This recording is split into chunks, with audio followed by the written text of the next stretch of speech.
Raider Nation, what's going on? It's Mitchell Renz here, host of the Raiders Report, and we are live. We go live every single Tuesday, 4 p.m. Eastern Time, 1 p.m. Pacific. If you want to get your questions and your comments on the show, like, I don't know, do y'all want the Raiders to trade for Jalen Ramsey? Let me know down below if you haven't already voted. Go vote at the live poll up top, because right now I see 71% of the votes saying that, yeah, Mitch, we should go out and try to get Jalen Ramsey. I also wanted to give you guys a special little bit of a heads up. Chat Sports, the Raiders Report. We are going to be doing a special Chat Sports mock draft this Thursday at 2 p.m. Eastern Time. Chugs and I are going to be going live at 1 p.m. Eastern Time on this channel. So we have a bunch of different channels here at Chat Sports, almost now 32 NFL channels. And essentially, I'm going to be picking for the Raiders. Marsh would be picking for the Giants. Chase would be picking for the 49ers and Eagles. If you is a host at Chat Sports, they are going to be going live. They're going to be picking for their team in round one of the NFL draft. And here's the thing. I need the nation to be able to show up because we got a hell of a competition that day as well. And then, since we're going to be live on Thursday, I also wanted to go live on Friday for a little Raiders Friday happy hour before Easter. So please make sure you guys pull up. Get ready because it's about to go down. So one of the things that we're going to be talking about today is some important Raiders news around the NFL draft. I'll kind of get into that a little bit, but I would say the number one story around the NFL, and honestly, even kind of circulating around the silver and black, is around Miami Dolphins cornerback Jalen Ramsey. And my question to you is, should the Raiders go out and try to trade for him? If you're wondering, Mitch, how much exactly does it cost? All you need to know realistically is it would cost the Raiders this season $21.1 million. And we'll kind of get into everything you need to know around Ramsey's contract, whether or not I think that the Raiders end up doing it, whether or not I would end up doing it. I also reached out to our Dolphins host here at Chat Sports, and I asked how much he thought it could potentially cost. He told me somewhere around a third-round pick. So my question to you is this. Let's say it costs a third-round pick, and you're going to be somewhere around $21.1 million. Would you do that trade? Give me a yes. Give me a no. And I'm going to give some shout-outs here early on. I see Big Luck showing some love to Patrick B. Big Luck, what up, my man? Raider Nation 80 is going to go with a yes. Juan Hernandez, I see you down there, yes. Raider Peep, what up, Peep? Dominique says no. I see yes from John Fallon. Chad Dubb's going to go with a yes. Dominique really seems to be the only one going with a no. Actually, I just saw Abel said no. Seth's going to go a no. Misty Williamson's going to go with a yes. An absolute yes from Ron S. Well, if you didn't see the news that came out early this morning, it came in from Ian Rappaport and the Dolphins and seven-time Pro Bowl cornerback Jalen Ramsey are mutually set to explore trade options, and it wouldn't be a surprise if he played elsewhere in 2025 per me and Tom Pelissero. Miami and Ramsey due $25.1 million.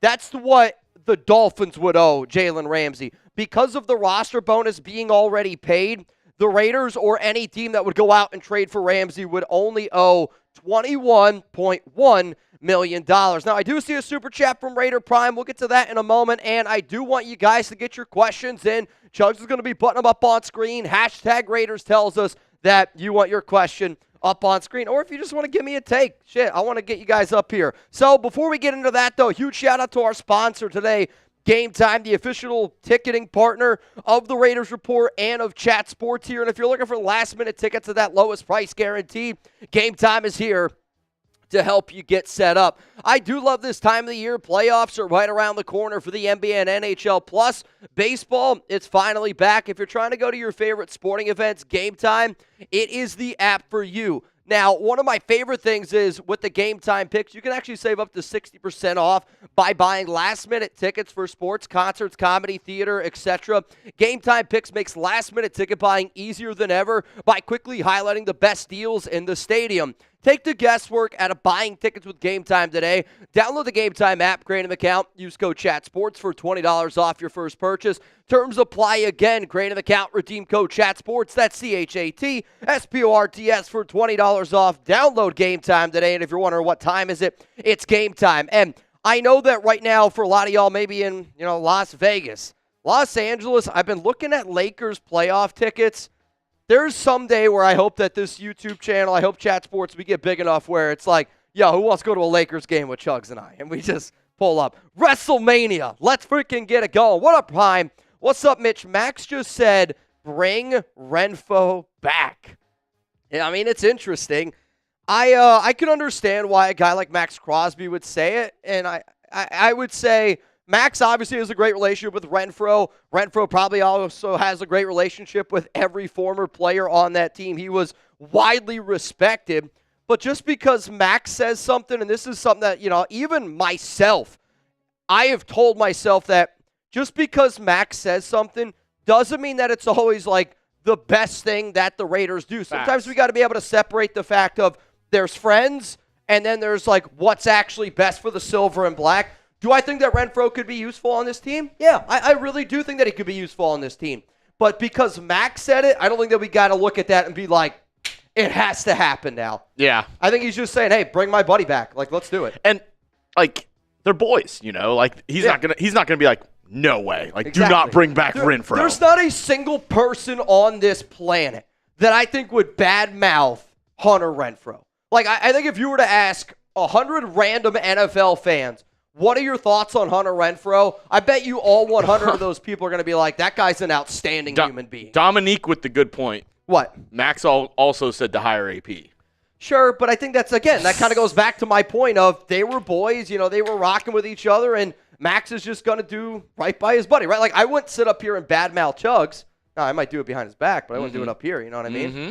All right, another thing that we're going to be talking about here on today's show is ESPN. They released a brand new 3-round mock draft. It's with Field Yates. It's also with Mel Kiper. I'm going to talk about each of those picks, but with that being said, one of the really interesting things on this is also there's some notes around Shedeur Sanders, which I'm going to be able to share because one of the things that I've seen very often on social media, if you've also seen this, like the video down below, is the statement, there's no way the Raiders are passing on Shedeur if he's available at 6. And I've heard that statement out there a lot, and I've kind of given my 2 cents on it. There's a very, very interesting NFL insider who gives his opinion on what he thinks the Raiders could do at pick number 6 if Shedeur's there on the board, which we'll kind of talk about here probably in about an hour or so. But my question to the nation is, and again, if you're new to the Raiders Report, I'm going to ask a lot of questions. That's what this show's here about. It's a two-way conversation. It's not y'all just watching. It's you going down to the comments. It's you getting some of those questions in. If you had to choose one, let's say you're on the clock at number 6, are you going to go Ashton Jeanty, Armin Membu, Jalen Walker, Shedeur Sanders? And these are your only 4 options, and a reason why I'm talking about it is because it relates to that ESPN mock draft. So if you could pick between those 4 options, how would you rank these, Chugs, for the Raiders? I mean, Jonte's got to be one of the first guys up there. I think, personally, I'd go Membu, Jeanty, Walker, Shedeur. That would be my ranking. Okay. Membu, Jeanty, Walker, Shedeur. I see Jeanty from 1. John Fallon's going to go with Walker. Gutierrez is going to go with Jeanty. Sanders from Eric Williams. Sanders from Dominique 5. I see Jaime Alvarado. What's up, my man? Sanders from Akash. Jeanty from Ron. Seth and Jeanty. Membu from JC Gonzalez. I know Membu is somebody that I spoke very highly about, and I'll be real. If you were to ask me out of all of these players, who do I think is the most likely to not be available to the Raiders at 6? I'm actually going to go with Armin Membu. I think Membu, there's been a lot of hype around him potentially going to the New England Patriots because that team wants to be able to build that line. I will say, did you see that video that I reposted earlier today of Will Campbell squatting? Yes, with the wink. I mean, if you're athletic enough to squat over 600 pounds and throw in a wink in there, there's a little bit of a part of me that thinks while he's pancake blocking you and dropping his sack on you, he's going to wink at you. That's going to bother you for 4 quarters. Dude, that's going to bother you for 4 quarters. If Membu goes early and Will Campbell's still on the board, Will Campbell's my pick for the Raiders. I want Will Campbell. I think Will Campbell is another very sneaky option that the Raiders could go with because John Spytek loves offensive line. Him on the left side, say you get like Travion Henderson in the second. Yeah. Colton Miller, him, JPJ, running on that left side. That's an athletic line, man. We're talking holes. That's an athletic line. We're talking holes. No Shia LaBeouf. Oh, dude. What a hell of a movie. What a hell of a movie. I see a super chat coming in from Nabman, and if you see any good questions using hashtag Raiders, I'll be honest, guys, I don't see too many questions down there. So please, please, please get some questions in. It helps make this show run. Nabman, the Dolphins put themselves in salary cap hell. Suspect they would let him go for a fourth to help cap space.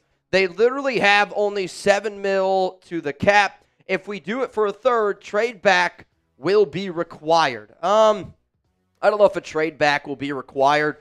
The other problem with Miami, and this is going to be something that I talk about a little bit here today, Nabman, it's good to see you, my brother, is Chris Grier, the Dolphins GM, literally like an hour ago when he was talking about Jalen Ramsey and, whether or not they were going to trade him, he literally was like, yeah, like, we're going to trade him. Like, there's no world where Jalen Ramsey is going to be on the team. He also kind of said, we'll listen to Tyreek Hill trade offers if you're willing to offer me 2 first-round picks. I think we've seen it in years past, and it's not a surprise. If the Raiders were to pick up the phone and give the Dolphins a call and say, do you want Jalen Ramsey? I mean, he still plays at a high enough level where he's going to go for a high pick. Now that it's been out there that Chris Grier literally said today that Jalen Ramsey is going to be traded, I do think that lowers the value. The problem is there are still going to be teams out there that value Jalen Ramsey, that value cornerback play, and I don't remember the trade off the top of my head for Marshawn Lattimore, but Lattimore last season went to the Washington Commanders. I believe that was, I think he went a little bit higher than what we originally expected. Yes, there was some injury concerns, but I do really think when you're an elite corner, and Ramsey has an elite corner name, and I think that that's how a lot of people think of him. I don't think that he's a top 10 corner anymore, but I do think that he's like top 20, top 15 potential. And the type of player that he is, he has that Raider mentality. He has wanted to play for the Raiders in the past. I do think he'd be a really good fit with somebody like Pete Carroll, but it will come down to money, and the asking price could go up because I don't know if the Raiders are interested or not. We'll show you some interesting odds that are really, really interesting is all I'm going to say around Jalen, but also at the exact same time. Some interesting odds, which are interesting. They are interesting, dude. Very interesting. Well, I saw the thing that you pulled up over there, and I was like, what the heck is that? I thought I totally misread it wrong. R. Yeah, I read something else. Do you think we can tame Ramsey's ego? I don't really know what that ego is. Like, I think Jalen Ramsey, his entire career, has been somebody that plays with a lot of confidence, plays with a lot of swagger. I kind of think Jalen Ramsey's got, some Max Crosby traits where when he's on the field, he thinks that he's the best player on the field. And when he's on, he is truly on. But he also wants people to be able to, step up to the plate and get their shit done. I get it, Ramsey, maybe when he was a little bit younger with the whole Brinks truck and all that, and he's grown up a lot since then. He's going to be 31 years old. I think his birthday's in October. I know he's 30 years old right now, but Jalen Ramsey is a hell of a player. And is Jalen Ramsey the best corner on this Raiders team? The answer to that is yes. And if you know that that's such a simple answer, then why would you not, potentially do it? And if the Raiders are trying to win right now, I don't think that there's a better corner in the NFL draft that is as good as what Jalen Ramsey is that you can get in the third round. And that's an obvious statement out there. So I'm just saying, the Raiders, when they have wanted something, they haven't been afraid to trade for it. I'd be curious to see if they end up doing it. Also, one of the segments that we're going to do here on today's show is I'm going to be ranking the Raiders quarterback that I believe Pete Carroll and John Spytek are the most likely to draft this upcoming season. I love doing this segment. I was able to predict in 2023 that Aiden O'Connell was going to be the quarterback that Josh McDaniels ended up drafting. Predicted last year that Gardner Minshew was going to be the Raiders starter. I know that one sucks, but it was the truth. Was able to predict that the Raiders were going to go out and add a quarterback this offseason before free agency. This is something that I like to be able to try to do. I like to be able to try to look into my crystal balls. And if the Raiders draft only one quarterback, who do you want it to be? I want to get these answers in because when this segment goes down, I'm going to ask you, who do you think the Raiders are going to draft? For this, I want to know if you're only getting one quarterback. I want to see how different the answers are. You're not going to get Cam Ward. Throw Cam Ward right out the window. He's going number one. Give me Cam Ward. He's going number one right off the board. No doubt about it. We've seen some video today that makes Tyler Shuck undraftable. I don't mind Tyler Shuck. I'll be real. I trust Sperry. I think Sperry Rebel, does if you're here, look at Marshall Green's Twitter. He's been tweeting about it all day. It was a bad throw. There's no doubt about it. There's multiple bad throws. I get it. I get it. But I'm also not going to judge a player on a few bad throws where not in a game. I will say. That makes it worse. Huh? I feel like that makes it worse. I really don't. I don't know. I've been around guys that are horrible in practice, and then they get out there in a game, and they're a gamer. I don't know if I agree with the Tyler Shuck, like, round 1, round 2 hype, but round 3, round 4, if he was a little bit younger, 26 years old, scares me a little bit. I see Jalen Milroe. A lot of people want Jalen Milroe. From Bad Omens to Autumn Wind to Red Eye Nation. I see Delroy Rogers going to go with Quinn Ewers. Rebel Dominique, said, I'll check after the Shedeur. stream. What? Rebel said, I'll check it after the stream. Shuck is awful from Dominique. Dart from Ryan Brooks. Howard in the 4th from White Hat. I want to get a few questions on. I did see some hashtag Raiders down there below. We'll get to them after the super from Sean. If money and contract was the same, who would be a better fit, Stephon Gilmore or Jalen Ramsey? If money and contract was the same, I think it's Jalen Ramsey. And I don't want to say it's not all that close, but Ramsey to me is still playing at a higher level than Gilmore. I don't know. Gilmore played pretty well last 35. year. What? I was gonna say, I don't know. I think Gilmore played pretty well last year. Gilmore did play pretty well last season. I think that the other problem, though, is like if you trade for Jalen Ramsey, yes, you are trading for him, and it's technically, I would look at it as a 1-year prove-it deal because you're bringing him in at $21.1 million, and then he does still have 3 years on his contract, and the salary cap, for Ramsey in those other 3 years is in the 20s. I don't have the number exactly. I know we built it in one of our shows, but it's $0 million guaranteed in 2026, 2027, and 2028. So if you were the Raiders, like you could potentially restructure that contract, and if I feel like I know Pete Carroll and John Spytek the way that I feel like that I've seen them make moves this offseason, if they were going to make a move for Ramsey or Gilmore, or if they were going to make a move for Gilmore, I think that they would have already done it type of thing. Gilmore last year, 9 PBUs, 1 interception, 87.5 QB rating when targeted. Yeah. Not bad. I mean, Gilmore to me is a lot like Calais Campbell, where I know people can talk about age all you want, but until you start to see a true decline, like, you're not really going to get too freaked out about it. Completion percentage around 59%. But my point is, if you trade for Jalen Ramsey, if I'm the Raiders, I also try to figure out a way to restructure Ramsey's contract. And because for 3 more years of Jalen Ramsey making 20-something million, it is a little bit rich for my blood. But then again, like, Pete Carroll's done such a phenomenal job with cornerbacks in his career. Can we get the best version out of Jalen? Yeah. And that's a potential. Because if Jalen's still playing at a high level, if you told me that Stephon Gilmore at age 30 was going to play as well as what Stephon Gilmore played from 30 to 34, you would do that Jalen Ramsey trade in a heartbeat. And it'd be worth every penny. Let's go to Jake Serb. What up, Jake? Yo, mama is so stupid, she thought a quarterback was a refund. Here's the question. How many people are still paying with quarters?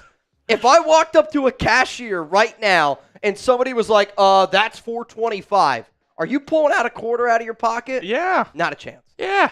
Not a chance. That's when was the last time you carried change? I know you don't drive, Mitch. When was the last time you carried change? But that's what your center console is for. No, it's not. If you're not driving and your center console doesn't have a ton of change, you're not a real person. Let him know. It would drive me nuts. Let him know in the comment. In my center Why console. for yes, in for no. Do you have change in your car right now? Do you have change in your center console? Dude, come on. If you don't have spare change in your car, you're not doing like. Well, I don't. Why put it in your center console? Like, are you? That's where it goes. Look at all the Y's. Where the cups go? Look at like in the middle. What's the middle? Like the thing you pull up. Oh, okay. I don't know. I just use a credit card now, so I don't even know. Navman says my truck door is heavier because of the change. Well, I mean, if there's one person that I knew had change in their car, it was Navman. You need it for, God forbid, you're somewhere and you need to get some gas, or if you're like starving and you need, maybe something from a dollar menu somewhere. You have like if you don't have like $3 or $4 in change in your car. All right, I don't know. Also, Alex owns our car, so I don't really have one. Patrick, what up, man? Raiders round 3 to 5 is the meat and potatoes of this draft. If we give up a third for Ramsey, could we get a 5th-round pick back? I think it's right now a little bit too early to answer this question. And if you told me that there's not a single other NFL team that's interested in Jalen Ramsey, then maybe. I just find it hard to believe that there's not going to be one of the 31 other teams in the league that's going to show interest in Ramsey at that price tag. But it's also because of the flexibility of his contract. Because I think every NFL team is going to look at it and go, it's basically a one-year prove-it deal for Jalen Ramsey at $21.1 million. And if you were Las Vegas and there were a lot of interest in, Cam Bynum, a lot of interest in some of these other cornerbacks, I'll tell you that if Jalen Ramsey would have been a free agent this offseason, he would have got paid way more than $21.1 per year. Yes, I'd like to think so. How old is Jalen Ramsey? 30. Though? He's 30 years old. He will be 31. I want to say in October. I think it's something like that. Let's see. I get it. He's getting up there in age. But he's still playing at a high level. He's 30 years old right now. I would say he's a top 15, 16 cornerback in the league. Yeah. I get it. Yeah. I get it. I mean, he played in all 18 games this past year. Got injured in 2023, but besides that, he's been relatively healthy the past 5 seasons. He's been a really consistent player. He has been. And I know, and like you go back and look at, he had like maybe one little bit of a down year, I want to say in 2024 or 2023, excuse me. But I think he was also a little bit banged up that year, and there was some Xavier Howard shit going on. Let's go to Cameron Sproul. What up, Cameron? Reminder, if you want to skip the line, you can just super chat. We'll get you up there. Trade Tyree for a 5th rounder. No. I still want to say no to this, and I only say that because in my mind, Tyree Wilson has only played healthy for 1 year. When he was a rookie, reminder, Chandler Jones was supposed to be the player that, prevented Tyree Wilson from getting out there on the field, but because Chandler Jones went Chandler Jones, Tyree Wilson had to, that's the nicest way that you can say that situation, let's be honest. If you were a Southern woman, you would have said bless his heart. Sure. Maybe, actually, I don't even know if you would have. Chandler Jones, bless his heart. But like Chandler Jones went Chandler Jones. Tyree Wilson then, who was coming off that foot injury, he was forced into action way too soon. And I do wonder when you're not 100% healthy and you're going out there and you're trying to play, do you create some bad habits? If I believe in Rob Leonard the way that I think that I believe in Rob Leonard, I got to see what Tyree's got in the tank for one more year because he was drafted as a first-round pick. You're going to get that 5th-year option, so you could potentially have another 2 years of Wilson. If we come out of the first 8 games and we are still very unsure of what we think Tyree Wilson is, then I think that he's somebody that you could potentially look at the NFL trade deadline. I've talked to Wilson a few times this offseason. My one thing that I wish he would do, and I've told Tyree this, I've told Tyree Wilson's agent this, he needs to go to Las Vegas and he needs to be in Henderson more for a lot of like the training purposes because he's somebody that lives down here in the DFW area. He works out. I know he works out and he puts in a lot of time and effort down here, but I am also somebody where I'm like, if I was Tyree Wilson, I would figure out every single way to make sure that if Max Crosby walks in the facility at 6 a.m., Tyree Wilson better be walking in that facility at 6 a.m. I actually just realized this is an old super chat, too. This is Cameron's new one. Sorry, Cameron. Would you draft 2 quarterbacks, say Milroe and Howard? I would not. If you have 2 quarterbacks. I put out a video earlier today at Mitchell Renz 365 on social media. I know that people don't think that we like Aiden O'Connell, but Aiden O'Connell's a damn good backup quarterback. And I think Aiden would make any QB that the Raiders draft a better quarterback because of the competition. What? You threw we in there. Oh, sorry. I think Aiden O'Connell is a good backup quarterback. I think what Aiden also brings to the table is the mental side of the game, and he would be able to help out a Jalen Milroe, a Will Howard. Aiden is literally like that one clip where it's like the dude eats the sandwich, and he's like, I mean, It's a high. Like, that's Aiden O'Connell. As a backup quarterback, though, I actually think Aiden is one of the better backup quarterbacks. Is he a top 5 backup in the league? I'd still probably say no. Like, I'd put Winston, Dobbs ahead of him. So I would take Aiden over Jameis if I had to say on the field, but what Jameis brings to on the the field? Well, sure. Jameis, what he brings off the field is electric. But, I mean, no, I'm saying on the field. I feel like Jameis is better than him playing football. I don't think so. I really don't. I think Jameis is better than Aiden. Okay. We're just going to agree to disagree on that one. But, again, I don't want to get into the – like, if you're going to draft a Will Howard, if you're going to draft a Jalen Milroe, and if your window is for Geno to be the guy for 2 to 3 years, I don't think it's a bad thing at all to have Jalen or a guy like Will Howard compete with Aiden, who also has 2 years left on his contract. Let those guys go out there and compete for 2 years. Let Geno be the starter. And then when it's time to make a decision, we can make a decision.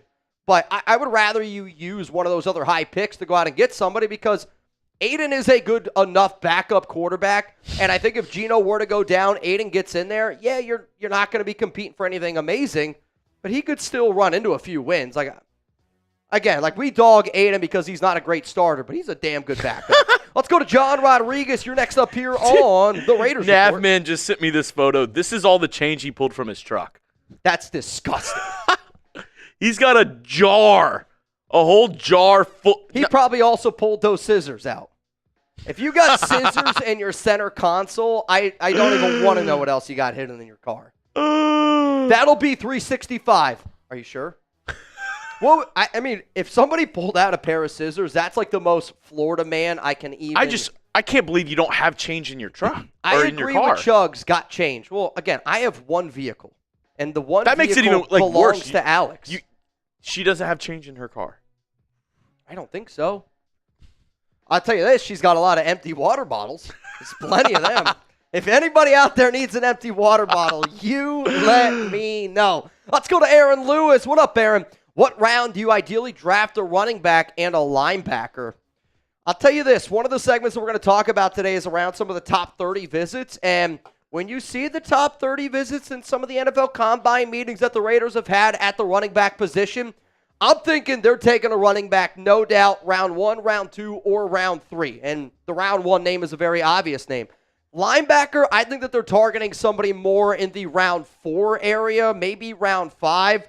But then also, I do know that they like Carson Swessinger a lot. Maybe that's another player that they potentially look at in round 2. And it's weird because I see him in 2 different ways. Yep. Running back before, I thought, you can wait a little bit because it's such a good class. I feel like there's going to be... Sarah, you know what I'm saying. I feel like in round 2, there's going to be an insane run on running backs. Like the start of round 3. Agree. Start of round 3. How many running backs do you think will be taken in the draft by the time we get to the start of round 3? So that's 64 picks. Out of those 64 picks, how many of those do you think are going to be running backs? Because I could see Jeanty, Hampton, Travion Henderson, Quinshad Junkins, Caleb Johnson. Here, I was going to say, Jeanty, gone. Amari and Hampton, gone. Travion Henderson, gone. Quinshad Junkins, gone. Caleb Johnson, gone. I would say it's really going to be interesting. Scatabo, Dylan Sampson are going to be very interesting prospects. I've also heard, though, I've heard a lot of people, there's some teams that are very high on DJ Giddens. There's some teams that are high on Devin Neal. And I also heard one other running back was getting a lot of love that surprised me a little bit. But I would say that, so I'm going to go with no doubt 1, 2, 3, 4, 5 running backs are gone. You could potentially be 6 running backs deep come round 3. I think there's a chance for more. I think like 8 or 9 could be taken before. And it could 3. happen. I mean, look at last season. RJ Harvey is another guy. RJ Harvey, he's what, from UCF? Yes. Yeah, that's the kid. I was going to say, Tom had some notes on one of the running backs. I couldn't remember who it was dude, exactly. which I don't think he goes to round 2, but the Virginia Tech Tootin, who ran like a 4.29 or whatever. What's the name? Bashal or something like that. But I going back to the original point of this. Yeah. I was originally of like, you should wait until round 3 or round 4 for a running back. I don't know how many guys are going to be left because I think there's going to be a huge run on running back. So I think round 2, round 3 is the sweet spot for me at running back and linebacker because it's such a need for the Raiders.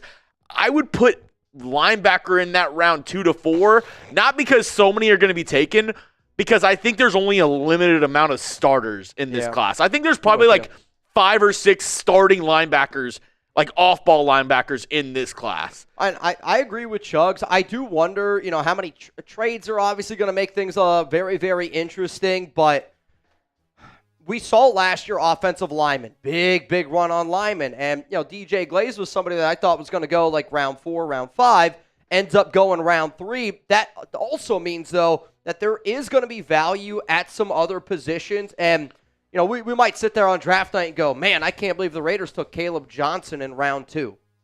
Right? And I think a lot of people go, man, 37 Caleb Johnson, like that would be pretty early. But then what happens if you see the rest of the Raiders draft, and because they knew what was going to happen, you hear a lot of stuff going on around the NFL. That's why I can't wait for the NFL draft, man. It's one of the best times of the year, and I hope everybody that's watching now, we got over 900 people here in the building.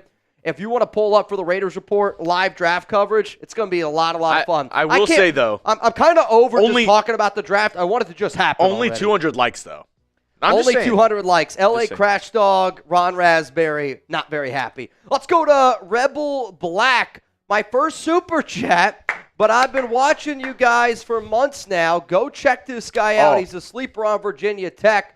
Antoine Powell Ryland. This dude knows ball. 16 sacks. So I actually made a Texans video the other day with the top sleepers in the draft. Okay. And he was one of the guys. I actually have his stats in here.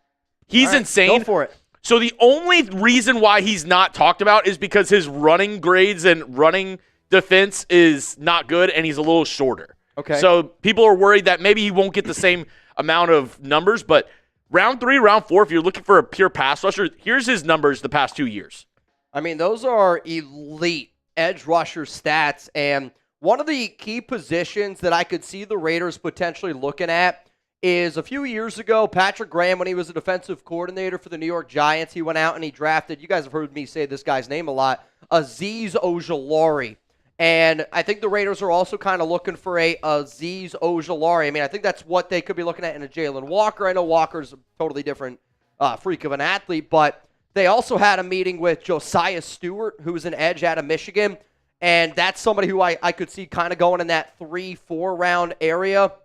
And when you look at a lot of these mock drafts from, Mel Kiper to Field Yates to Todd McShay to, I forgot who was the other one that we just did the other day. Matt Miller, Dane Brugler. It sounds like that there is still a lot of conversation around the Raiders wanting to go out and add an edge or add some sort of defensive lineman, which I think that we are pretty confident on the Raiders D-line. But this team does really, truly value the trenches. Rebel Black, appreciate you, my man. Let's go to D.D. Napman. Milroe being green room, does that mean he goes in round 1? So that means at least one team has shown enough interest. Shown enough interest for him going round 1. So 17 players accepted the invite to the NFL draft. This was actually a segment that Chugs and I did last week because I did say that Milroe going to the NFL draft in round 1, it's a big deal because what was the year with Will Levis? 2 years ago, Will Levis sat there all day. And there was a lot of reports from the NFL, Goodell, that apparently they weren't happy that Will Levis sat there all night, and they don't want to do that. So they want to make sure that a team is actually that interested in Jalen Milroe. And, I mean, let's face it, Milroe is a hell of an athlete. But if he goes early, if Jalen Milroe goes in round 1, does that mean no matter what, Shedeur, Cam, and Jackson Dart also went in round 1? I think it does. I could see a team taking a flyer on Milroe. I really, really could. I think at least Shedeur. I think it's Cam Ward, Shedeur. Jackson Dart and Milroe, I think it just depends on what the team needs and what they're looking for in their offense. Okay. Like, a team that has a good O-line and a good running back, I could see them being like, you know what? I think I want to go Milroe. Like, the Steelers, I think it makes more sense for them to go into Jackson Dart because they have the 2 guys outside. They have DK Metcalf and they have George Pickens. They get Milroe. He's not going to be able to really, slice and dice with those 2 guys on the outside. I think the Jets are a sneaky team to trade back in round 1. I could see Jets. Because if you value Justin Fields enough to give him a $30 million contract on a 1-year prove-it deal, and the Jets GM just loves athletes, and that's just kind of been his MO. Could you trade back up into round 1 and go get Jalen? Because the offense that you would run with Justin Fields would be very similar to Jalen Milroe. And I'll be real, I don't want Milroe to go to New York because I think he would be – I don't want to say that I think he'd be a failure in New York because it wouldn't be because of Milroe. It would be because of the Jets. But if you allowed Milroe to go to certain – and I don't know which – maybe a team that has a great offensive-minded coach and uses him the correct way, I do think that if you give him some time, he could be special. Yeah, I agree. I think he could be really good in the right systems. Yeah. And that's the key. Like, you got to go in the right system. Do they just go crazy quarterback competition? Colts take Jalen Milroe, him versus Anthony Richardson. They're versus just Daniel Jones. Athletic quarterback. Daniel Jones versus Daniel Jones. I almost said Joe Milton. Versus Anthony Richardson and Jalen Milroe. That's an interesting quarterback room, I'll tell you that. What up, Suave? I made a hot take last offseason saying that Jacoby was better than Ayuk. What do y'all think now? I figured Ayuk would be a problem last year. I'm just saying. I think it also kind of goes back to, again, like what you need as your wide receiver, too, because I think when Ayuk got that deal, some people might say that he was the one compared to Debo. I actually probably would have said that he was the better receiver compared to Debo, but just like Debo, when you don't work out and you're not putting in the time and the effort that you once did to get that contract, you're just simply not going to be as good. 100% healthy, 100% motivated, I think Brandon Ayuk is the better wide receiver. But if you had to tell me which guy I would rather have on my football team, I'm taking Jacoby Myers, and I don't know if it's all that close to me because Jacoby doesn't give you a lot of the other BS that a lot of these other receivers do. Shows up, he blocks, he does all the right things, and built the way that I think that this Raiders team is going to be built. The answer is Jacoby Myers. This team's going to want to run the football, and Jacoby loves to block. Brandon Ayuk ain't blocking. Let's go to Rich Wolf. Chugs, Rockets had a good run. Dubs in 5. Steph Curry, vision blurry. Don't worry, in a hurry. It doesn't matter. Rockets in 5, Rich Wolf. Rockets in 5. Amin Thompson is about to put Steph Curry in a torture chamber. He's got the clamps on him. He's not getting anything. The Warriors dynasty is done. Gone. Dunzo. In the history books. We'll read about it in 20 years. The Rockets are taking them to town. It's new school. It's Rockets basketball. Rich Wolf, take that to the bank and cash it. Woo! I'm not even going to add to that. Parkinson, shout out to Jacob, my guy. Let's go hard in the draft. Wide receiver, running back, and DB. We need this in our lives. We definitely need a wide receiver, and based on some of the top 30 visits, I think that the Raiders also obviously have wide receivers a high need. I think he meant QB instead of DB. I see what you're saying. I thought maybe wide receiver, QB. Well, how about this? We're definitely going to try to go out and get both of them. Running back's going to be a position that we look at very high. I think the other position, QB. The other position that I'm still waiting for the Raiders to address is free safety. And I know that they have Isaiah Paul-Amal, and I know they went out and got Jeremy Chin, but I really do not think that we still have a true free safety that I feel confident in being somebody on there in the back end. You're not going to drop back Isaiah Paul-Amal and let him play, just like a true cover one. You're not going to allow him to just go back and be your center fielder. That I don't think is a smart recipe for success. It makes me wonder because of the Raiders. You got Eric Stokes, you got Cameron Richardson, you got Ja'Cory and Benny. You got some of these more athletic outside guys. I do think if the Raiders end up trading back, certain players, a guy along the lines of Jahdae Barron, is absolutely somebody to keep in mind that this team could be interested in, and I think they would use him as a little bit of a hybrid role, kind of like the way the Texans use Jalen Petrie, where you're seeing a lot of these big nickels, and again, Barron's not as big as what Petrie is, but you're just seeing more and more NFL teams using these players that have all these different, abilities, and that also I think helps out a guy like Paul Mao and Jeremy Chin. Rich Wolf. Rockets, Pizza Pockets, Tyler Lockett, Dubs in 5. That's a hell of a response. Hell of a response there by Rich Wolf. You still got to beat the Grizzlies, and Jaws bring in the extendo, so you got to worry about that first. You got to worry about the Grizzlies first. Worry about yours, and then you can come at the 2 seed, the Houston Rockets. I really hope that it's Dubs against Rockets. That would be electric.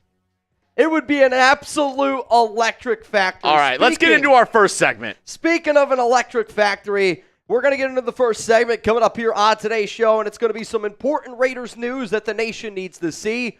And then we're going to be talking about Jalen Ramsey, and I'm going to tell you whether or not I would make the trade. Next segment then is going to be around an ESPN mock draft. And then the final segment here on today's show, Raiders quarterback draft rankings. I have them ranked from 10 all the way down to 1. The idea of the show is if the Raiders take only one quarterback, who is the most likely is the quarterback that they end up taking. Before we get into the first segment, though, I do want to give a shout-out to our April Bang MVP race leaders. Josh I's got 7. Nabman, OC, Yoda Jenkins all tied for second place with 3 bangs this month. And then our 2025 Bang MVPs. I don't even know what letter that was. MVTs. MVTs. Jonte. Ventrak, 62 bangs, had a brand new Raiders Report record, all-time bangs in a month. Nabman ended up winning in February with 18. Lord Cameron Abbott ended up winning with 22. April, right now, it would be Josh I, and whoever is the MVP of this month in terms of bangs, you go home with a Raiders Report jersey. So LCA, yours will be in the mail soon. Right now, Josh I, you'd be the front runner to get an April Bang MVP jersey. All right, so first segment's coming up here, and then I'm going to get into the super chat from Chad and then the super chat from Anthony. Mm-hmm. We'll get to those after the first segment. I feel like I have to sneeze. The pollen, dude, it was so bad yesterday. It's been kicking my butt ever since. Hang on. Anybody have any allergy relief? Your boy might need it. If I sneeze in the middle of the segment, It is what it is. Dub City, let's get litty. Feeling kind of shitty. It doesn't matter. Rockets in 5. All right, here we go.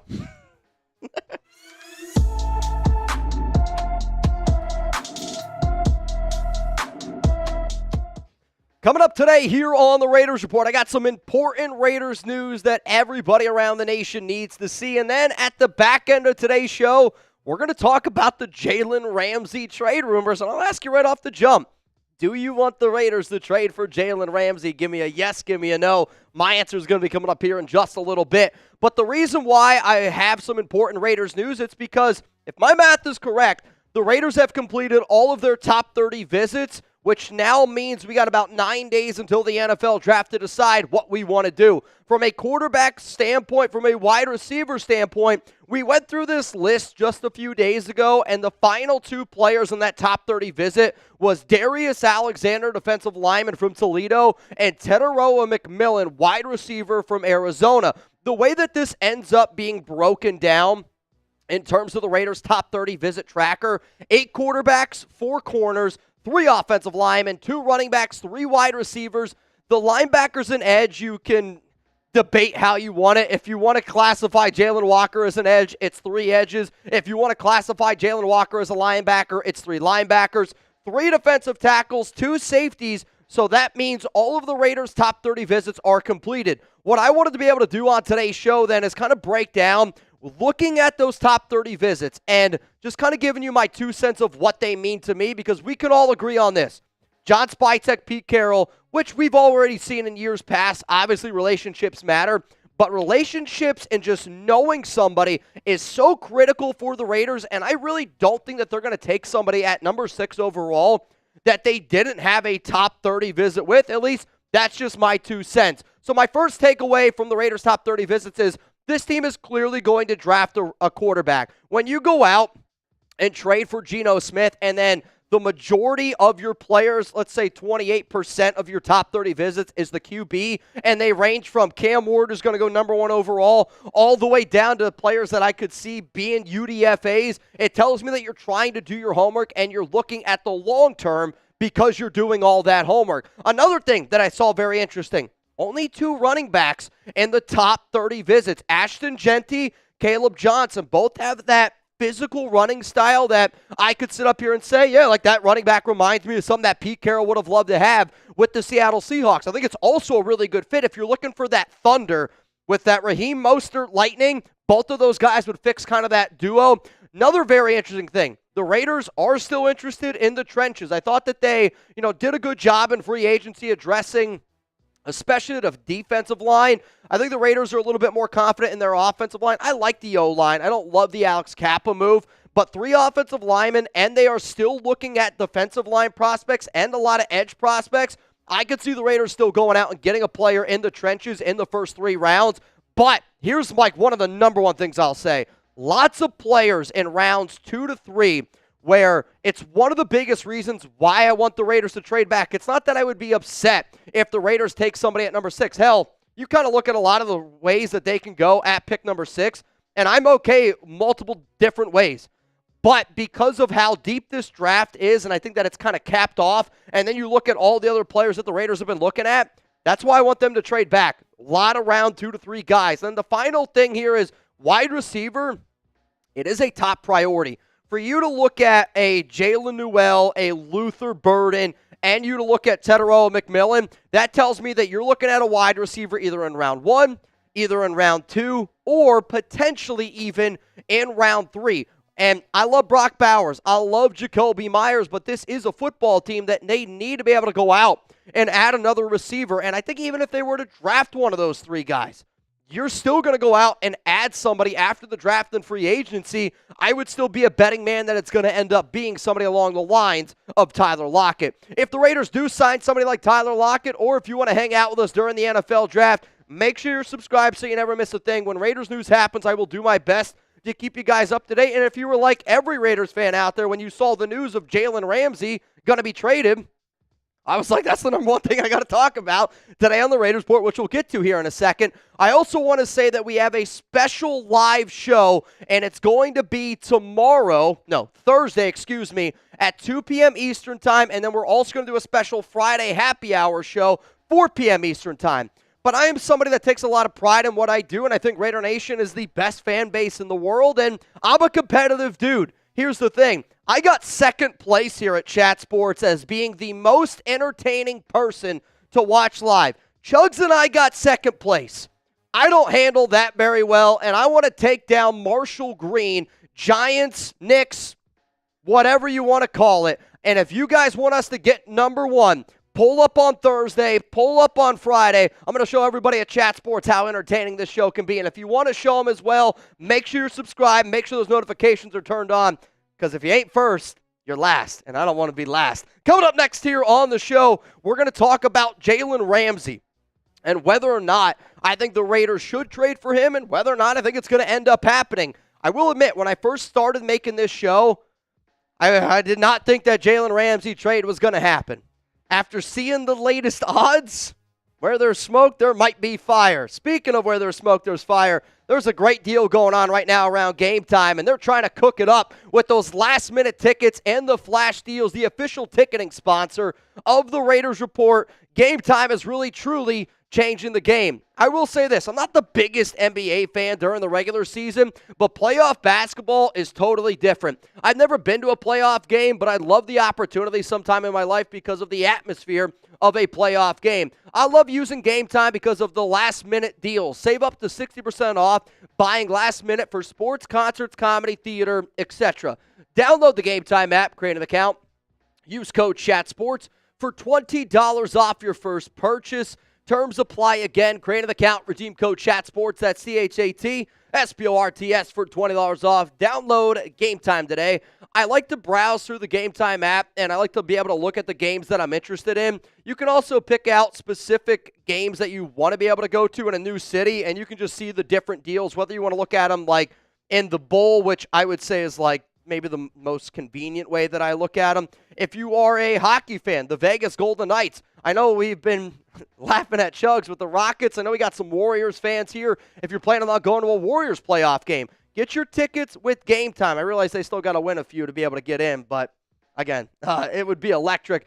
One of my other favorite things about buying tickets and going to sporting events is there's not many times in life where you can sit back and go, yeah, I remember what I did 2 years ago, or yeah, you know what, I remember what I did 6 months ago. Hell, I struggle to remember what I did yesterday. When you go to an event, and that's why I would love to be able to go to a playoff game, it's something that I know I'm going to do before the time I die. Game Time's going to help that happen. So one more time here, shout out to Game Time. Code ChatSports, $20 off. Download Game Time today, and if you're wondering what time is it, it's game time. So let's talk about Jalen Ramsey here real quick, okay? And the Dolphins and 7-time Pro Bowl cornerback Jalen Ramsey are mutually set to explore trade options, and it wouldn't be a surprise if he played elsewhere in 2025 per me and Tom Pelissero. Miami and Ramsey do $25.1 million guaranteed this season, could be parting ways. That was a tweet that came out bright and early this morning. Since then, we have gotten a lot of updates, and Jalen Ramsey's going to end up getting traded out of Miami. Cameron Wolf said Dolphins GM Chris Grier, after a couple weeks' discussion with cornerback Jalen Ramsey and his agent, it was in best decision to move forward towards a trade. Grier says Ramsey did not ask for a trade or salary tweak, but they decided a trade is best for both of them in process now. Jalen Ramsey is a hell of a player, and if the Raiders were to go out and trade for him, they would owe him $21.1 million in 2025, and because he's got $0 million guaranteed in his final 3 years of his contract from 2026 to 2028, if you're the Raiders, you could essentially make the trade for Ramsey, do it as like a one-year prove-it deal, and then you could renegotiate his contract if need be. Our Dolphin source here at Chat Sports, Nick Roloff, told me that it's likely going to cost a third-rounder because there will be some other NFL teams that also show interest in Ramsey. But the fact that Chris Grier already came out and said, like, it's going to be a trade no matter what, I do think that could lower the value a little bit. If the Raiders were to make the trade, this is what it would cost them as a salary cap in the year 2026, 2027, and in the year 2028. If he could stay healthy at 30 years old, I get it. So that's 30, 31, 32, 33 years old. Jalen Ramsey. My question to you is this.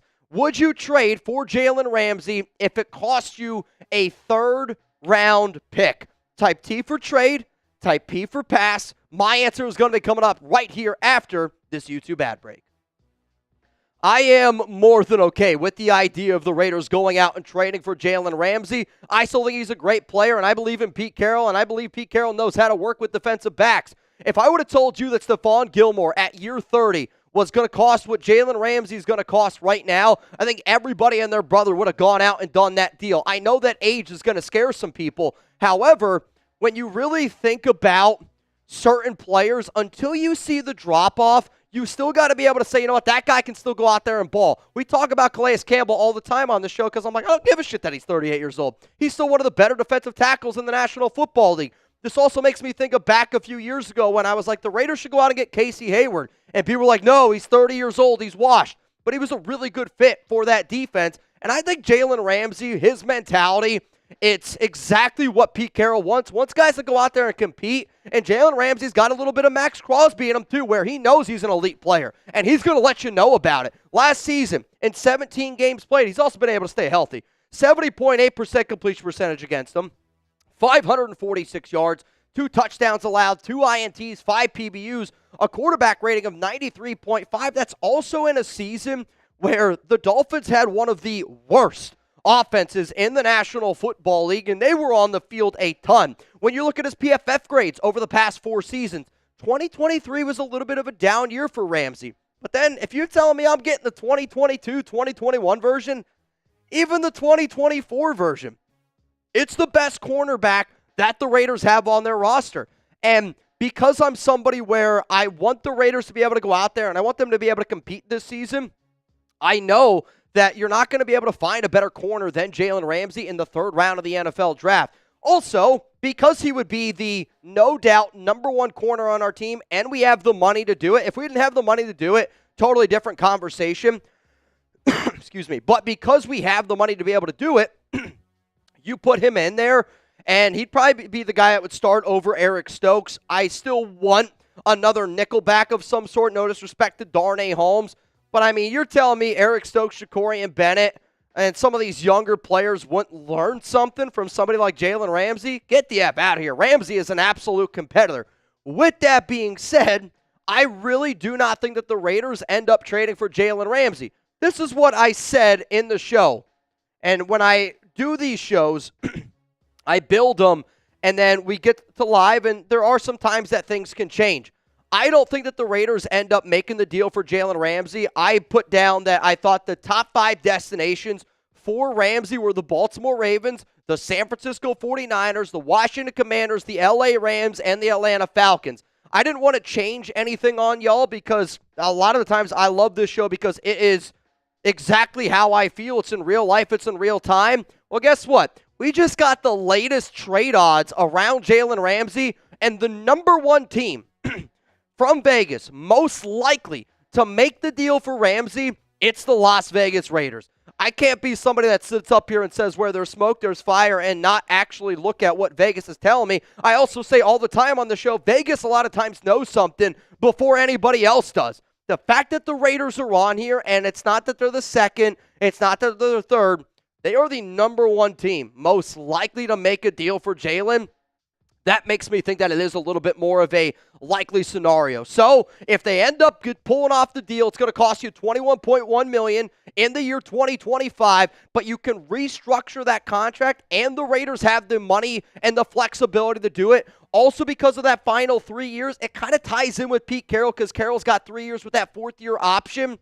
If it only costs a third-round pick, I would do this trade for Jalen Ramsey. This guy would be an absolute stud, and he would look great in silver and black. So my question is, type T for trade, type P for pass. Pick number 68 to the Dolphins for Jalen Ramsey. A lot of people were typing their P for pass. That's okay. And that's okay. I mean, if you're trying to compete this year, you're telling me you don't think Jalen Ramsey helps you compete? I mean, he instantly comes in and he's your best cornerback. I think a lot of people are saying that they don't know if they would give up a third for him. Let me ask you this, though. In the comment section, let me know. Do you think you can draft anybody right now that helps the Raiders this season in the third round more than Jalen Ramsey? So I do think that the trade could be similar to like what the Marshawn Lattimore trade was. So here's what the Marshawn Lattimore trade was. Again, this is also back on November 5th. The Saints received a 2025 third-round pick, a 2025 fourth-round pick, and a 2025 sixth-round pick in return. I do think Marshawn Lattimore is better.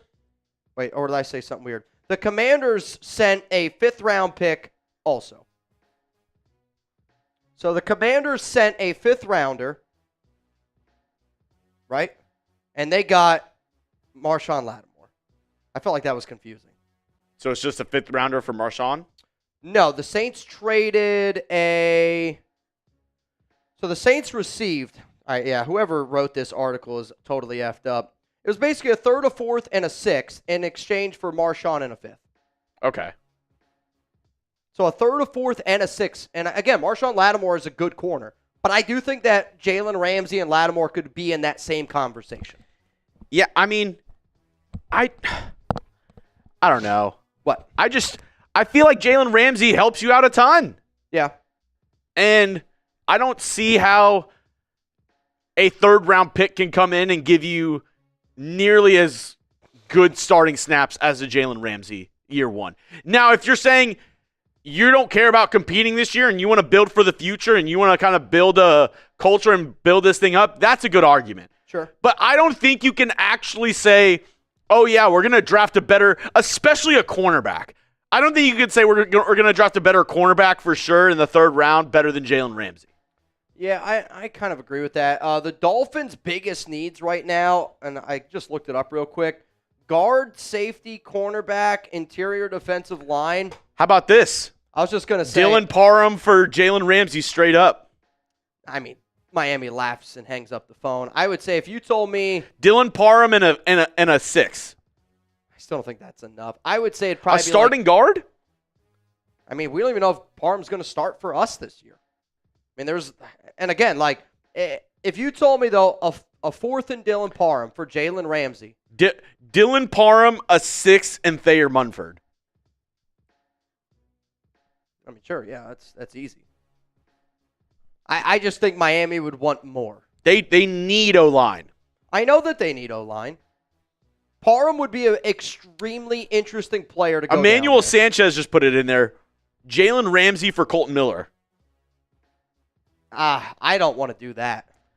What if they were like Jalen Ramsey and a third for Colton Miller? Or Jalen Ramsey plus a pick? I still don't love that idea because you just traded for Geno Smith. You take Will Campbell at 6. Okay. So you replace Colton Miller. You get Jalen Ramsey. And then you add an extra third. Like, that would be an intriguing option to me. Colton then, I think that also means that Colton wants a brand new deal. Like, I do still think the Raiders actually give Colton Miller an extension this offseason. Where if you're like, I don't want Colton Miller for 2 more years on top of the 1, I think Miller's going to be a Raider for 3 more years. I don't know when they're going to give him an extension. Rob Young says, work Michael Mayer into the deal. I know you don't want him, but. I mean, Mayer, the problem is Mayer does not fit that offense at all. At least I don't think so. I don't think Mayer is athletic enough as a tight end to fit into the Miami offense. But then again, I could be wrong. James Guevara, AOC in a 5th. Done. Lock it in. Let's do it, man. We got 974 people watching the Raiders Report right now. Thank you guys so much for tuning in. If you haven't already, make sure you guys click that like button. We're going to go through. We're going to answer some super chats. We're going to answer some hashtag Raiders questions. And then we will get into the next segment on today's show, which is going to be around an ESPN mock. But there is some interesting draft rumors in there, especially around Shedeur Sanders. It would be awesome to see my favorite NFL team draft a guy from my favorite college team. Draft Jeanty, please. Raiders. I would love to yell, but I think my allergies or whatever, it's really effing up my throat. What's funny is how many of y'all remember Justin Abgen, member of Mount Raidermore. I was talking to Abgen over the weekend, and he lives in Idaho, and he lives really close to Boise. And he's a huge Ashton Jeanty fan. Jeanty. And I forget how we got onto the subject. We were talking about Waldo. Essentially, Abgen told me if the Raiders end up drafting Jeanty, I'm going to have to dress up as Waldo or something like that. I forget what the shirt he had on. He had a shirt on that had something to do with Waldo. That's what that made me think of. But I agree with you, Chad, and I'm sure like that would be an electric thing where you're like, oh, God. I mean, Ashton Jeanty, is he the best player to ever come out of Boise? Is Ashton Jeanty the best player to ever come out of Boise? I have to Kellen think about Moore it. is somebody else that I'll think of. I mean, here's the thing. I don't know many Boise players off the top of my head. I know Alexander Madison because he was a Raider. Yeah. Jay Ajayi. I knew that there was a few good running backs. They're kind of running back you. The problem with Ajayi, though, he just had no cartilage in his knee. Doug Martin, a.k.a. the muscle hamster. The muscle hamster. I love me some fresh. DeMarcus Lawrence. Interesting. Actually, one of the best probably, and the name won't probably get a ton of recognition unless you watched a lot of football in the early 2000s. Quentin McKell, old defensive back for the Eagles. He was like one of their starting DBs for like 8 years. Yeah. He was really good. Interesting. I mean, Ashton Jeanty, though. Oh, Khalil Shakir. Yeah, I knew that one. Khalil Shakir just got paid. A lot of really good guys. Money Chuck said, I live in Boise. Jeanty is the best player to come out. I agree, but hey, worth a question. Let's go to Anthony Morales. What up, Morales? I don't know. Since Kuntz, Kellen Moore, a year rental, why not try to get Sawyer? So you're talking about Jack Sawyer, edge rusher from Ohio State. I don't think it's that they're like not trying to get him. It's just, again, value. And I believe Sawyer's going to go in, that round 2, round 3 area where I kind of think Sawyer's probably going to go in like the 50 to 60s. And because the Raiders are at pick 37, I think 37 is a little bit too early for Sawyer, where 68, I don't think that he's going to be available for you there. And that's kind of why I would say what I would say there. In terms of, like, Kuntz is on a year rental, I hear you. But we still also got to be able to get it going with Tyree Wilson. And I get Wilson was not a part of this regime, and I get Wilson is technically, not a part of the last 2 regimes, right? Or this regime and the last regime. He is still an extremely athletic player that if we could just turn him in and have him play the Caleb Von Chasen role, and if it clicks for him, I mean, our defensive line could go to a whole nother level. I will say this, though. If Tyree Wilson can't get it done with Rob Leonard and this team, I don't know if it's ever going to happen for him. Yeah. But that's up to Tyree. He's got to be able to put in the time. He's got to be able to put in the effort. And I hope that he's doing it this offseason. Though, like I said, I saw him. He looks pretty damn good. He looks like he's in great shape. Let's go to Logan. What do you think of Matthew Golden if a trade back? There are some people that think Matthew Golden is the number one receiver in this year's class. Actually, one of the shows that I did right after the NFL Combine, one of the notes that we got was Tedero McMillan is not the top wide receiver. It's Matthew Golden.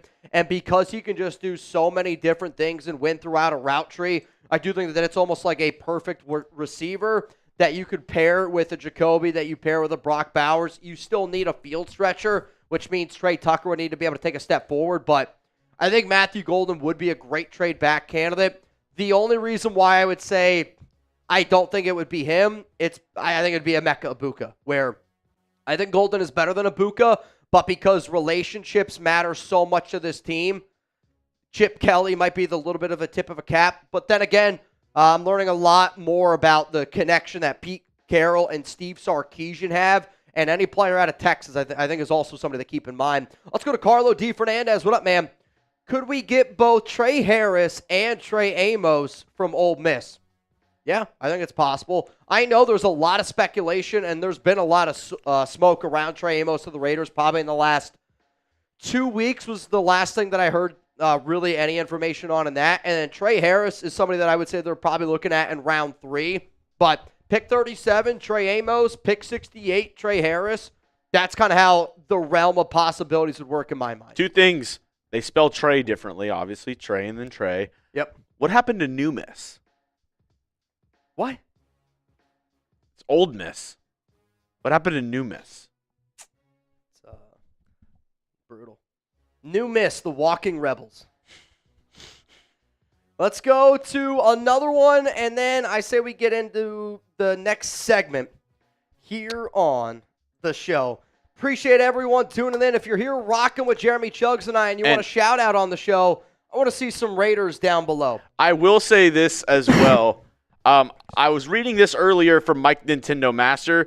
I believe he's asking about going back into the first round.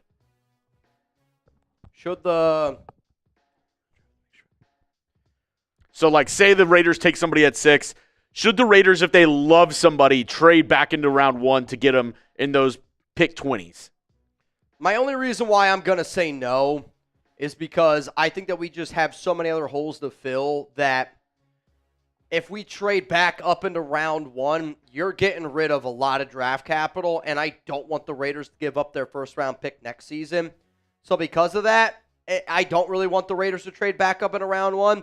The only way that I would say yes to the idea of trading back up into round 1 is if you trade back in round 1 first, accumulate some of those extra picks, and then you can use some of those extra picks to be able to go back up into round 1 if there's somebody that you really want.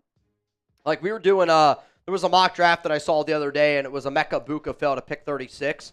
I think if Emeka Egbuka fell somewhere in the 28 region, I would sit here and go, I think the Raiders are a team to watch out for here to try to move up and go get them.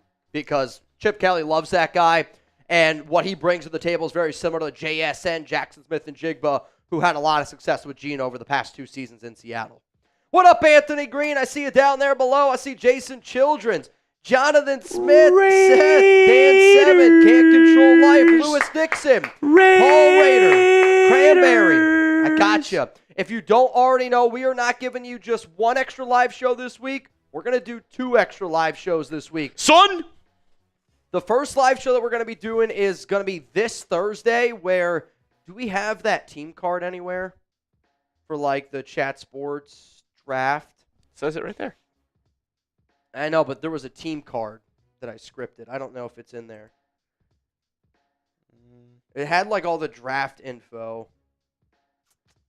Maybe it doesn't matter. So essentially what we're doing on Thursday is we're going to be going live at 2 p.m. Eastern time, which everybody here at Chat Sports, everybody that runs an NFL channel is going to be going live at 2 p.m. Eastern time. Chuggs and I, well, the draft itself, I should say, starts at 2 p.m. Eastern time.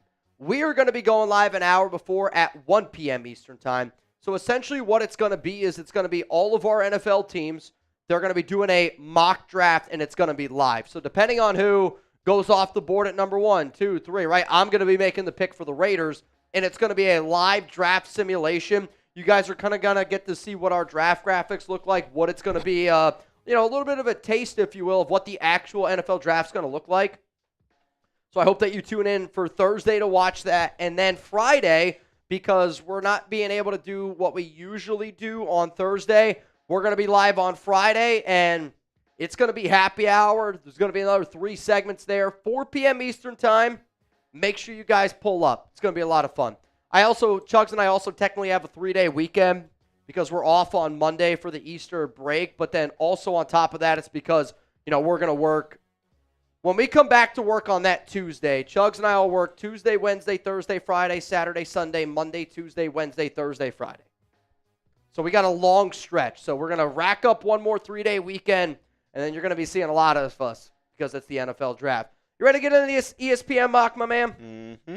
Chugs is ready to rock out with his mock out. I see a super chat from Jersey Boy and Ray. We will get to both of those after this next segment, which this mock draft is going to be a little bit different from what I typically do because some of the stories that were in it were a little bit interesting. So bear with me. Hopefully you enjoy this next segment. ESPN 3-round mock draft coming up right now.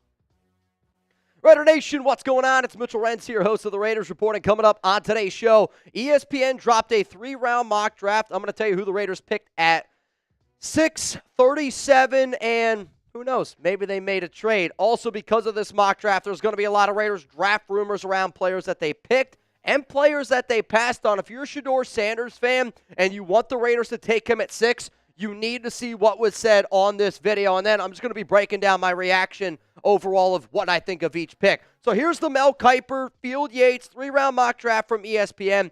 Cam Ward off the board at 1. Travis Hunter off the board at 2. It sounds like that's going to be the direction this ends up going. Abdul Carter going off the board at 3. Will Campbell, number 4 to the New England Patriots. Mason Graham, number 5 to the Jacksonville Jaguars. And that means the Las Vegas Raiders are officially on the clock. And the silver and black are going to go with Ashton Jeanty, running back from Boise State. For anybody that's been following Mel Kiper and ESPN for a while, every single mock draft that they put out, it's Ashton Jeanty, Ashton Jeanty, Ashton Jeanty at pick number 6. And Mel's going with this route yet again. So the reason why Kiper ended up picking Jeanty here, he said, let's get new Raiders coach Pete Carroll as running back. Las Vegas averaged 3.6 yards per carry last season, lowest in the league. Jeanty has the elusiveness and vision to rip off big runs and completely change the Raiders' ground attack. My opinion on this is I know that Mel and ESPN believes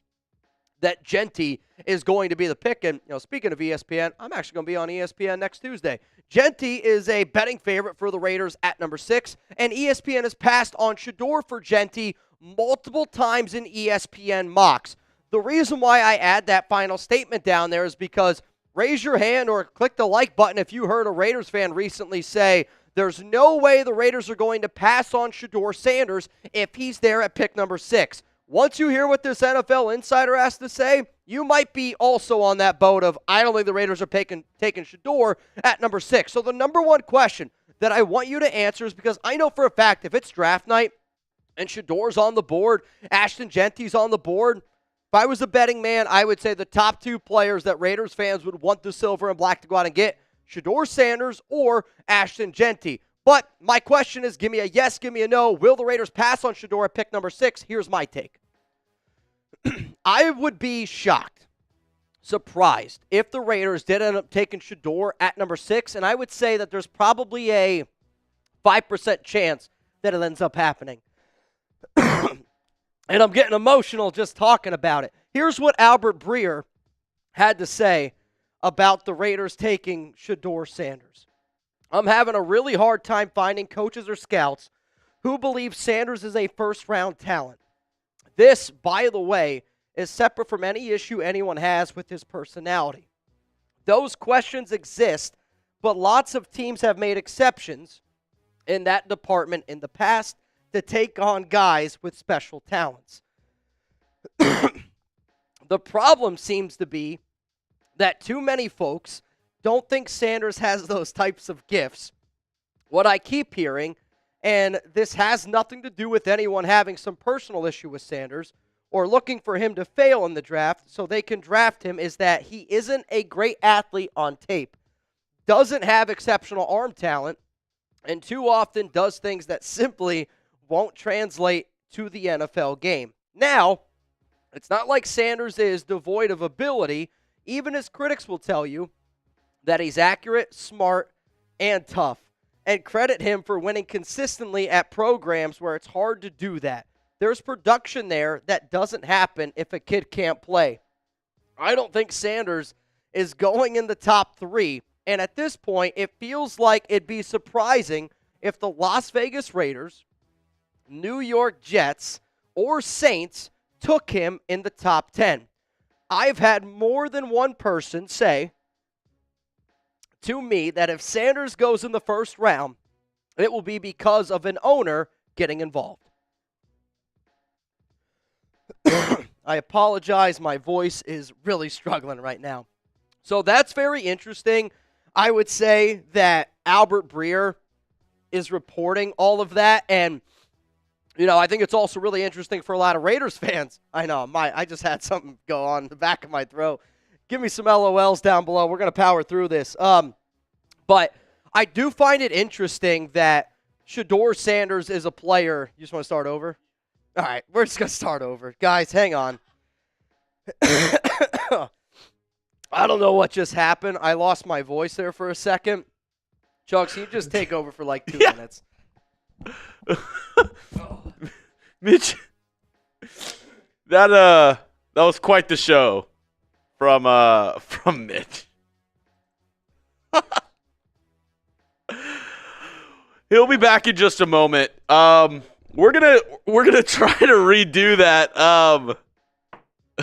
Cut. Yeah, that just happened. Mitch got something stuck in his throat. Have you ever seen that clip of the guy who's out in public? Not out in public, but he's like the newscaster, and he got stung by a bee. He's like, shit. That's what that just reminded me of with Mitch. That newscaster that got stung by a bee. Mitch, how are we feeling? Well, it's honestly, dude, it's my allergies. Like, I don't really usually have allergy issues, but it's pause when you get that little bit of a tickle in the back of your throat. It might be a little bit of an issue for the rest of the show. I'm not gonna lie to y'all. I feel okay right now. We're just gonna have to blast my mic up. Is what we're gonna have to do. I'm gonna lose my voice. I can already tell. I don't know, man. I don't usually get allergies. People are gonna think that you're crying over Shedeur right now. I feel like I am crying over Shedeur. Christ. All right. Oh, yep, Juan. Unless you hit the Benjamin. I don't even know what that means. Get that leftover corn out of your throat. So we went out yesterday as a company, and we were outside, and ever since then, it's been a disaster. And I have this little tickle in the back of my throat now. It's going to be tough. It's going to be tough. Oh. All right. Let's try to do this one more time. You're going to have to blast up my mic. I'm not going to be able to talk very loud for the rest of the show. But bear with me, guys. I'm sorry that happened. Sometimes it happens from time to time. That's on me. My allergies are just kicking my ass, man. Yeah. Go outside more from Jaime. You're probably not wrong, though. The allergies down here are totally different than what they were when I grew up. Lord Cameron, you're right. I got to stop eating corn the long way. All right. Let's try this again. Okay. Let's try this again. So you got a little teaser. A little bit of a teaser to what we're going to be talking about. I mean, what if we just started it right at the quote? Or is it just all bad? I don't remember it. I think you were struggling for a little bit. Struggling from the get-go? I was gonna let it go, but it was like 3 minutes of struggle. Oh, dude, I was crying my eyes out that whole quote, which you guys could probably hear, but I was gonna let it slide, but it was like the entire cut was just People were probably worried what else I was doing while I was reading that quote. I was sounding like I was pinching one off. The Raiders are going to take Jeanty. All right, let's try it again. Coming up, you guys already know this segment. I don't need to go into it. Let's get this thing going. Let's try it right now. Raider Nation, what's going on? It's Mitchell Renz here, host of the Raiders Report. And coming up on today's show, we're going to go through an ESPN 3-round mock draft. I'm going to tell you what Mel Kiper and Field Yates thinks that the Raiders are going to do at pick 637. And who knows, there might even be a trade. Also, a lot of draft rumors, especially around Shedeur Sanders in today's video that you need to see what an NFL insider has to say, especially if you think the Raiders are going to take him at number 6. And then I'm going to be doing a reaction to each of the picks here from ESPN. So let's start here at the very top of the mock. Cam Moore, Travis Hunter, they go off the board at 1 and 2. Abdul Carter, Will Campbell, Mason Graham go off the board at 5. From what it sounds like right now, I would actually say that top 4 might be one of the most consistent I've seen from top 4s. Mason Graham seems to be consistently going off the board as well at number 5. So coming in here at number 6, the Las Vegas Raiders, they are going to take running back from Boise State, Ashton Jeanty. Jeanty is also the player that I have said that I believe is the most likely selection by the Silver and Black, and Mel Kiper agrees with that statement. He says, let's go get the Raiders' new coach, Pete Carroll, his running back. Las Vegas averaged 3.6 yards per carry last season, lowest in the league. Jeanty has the elusiveness and vision to rip off big runs and completely change the Raiders' ground attack. I know that Mel and ESPN believe that the Raiders are going to end up going with Jeanty just because of the amount of mock drafts that we've seen with Jeanty going off the board of the Raiders at number 6. I've also said that Jeanty is the betting favorite for the Raiders at 6, and ESPN, though, has passed on Shedeur Sanders multiple times in some of their mock drafts. And I think for a lot of people out there, they don't think that that's going to end up happening. So my question to you is this. Will the Las Vegas Raiders end up passing on Shedeur Sanders at number 6? I want you to give me a yes, or I want you to end up giving me a no. And this is going to be one of the top questions out there because I know this for a fact. If it was draft night and both Jeanty and Shedeur were on the board there at number 6, there'd be a lot of Raiders fans going, I want Shedeur. For me personally, I do think that the Raiders end up passing on Shedeur Sanders. And I would say right now that there's probably only a 5% chance that the Raiders end up taking Shedeur. And when you see this report come out here from Albert Breer, you might jump on the train of, yeah, it's going to be surprising if the Raiders end up taking Shedeur Sanders. I'm having a really hard time finding coaches or scouts who believe Sanders is a first-round talent. This, by the way, is separate from any issue anyone has with his personality. Those questions exist, but lots of teams have made exceptions in that department in the past to take on a guy with special talents. The problem seems to be that too many folks don't think Sanders has those type of gifts. What I keep hearing, and this has nothing to do with anyone having some personal issues with Sanders or looking for him to fall in the draft so they can't draft him, it's that he isn't a great athlete on tape, doesn't have exceptional arm talent, and too often does things that simply won't translate to the NFL game. Now, it's not like Sanders is devoid of ability. Even his critics will tell you that he is accurate, smart, tough. Credit him for winning consistently at programs where it's hard to do that. There's production there that doesn't happen if a kid can't play. I don't think Sanders is going into the top 3, and at this point, it feels like it'd be surprising if the Las Vegas Raiders, New York Jets, or Saints took him in the top 10. I've had more than one person say to me that if Sanders goes in the first round, it'll be because an owner gets involved. Where I do agree with this statement that if Pete Carroll and John Spytek have their choice at pick, I really don't think it's going to be Shedeur.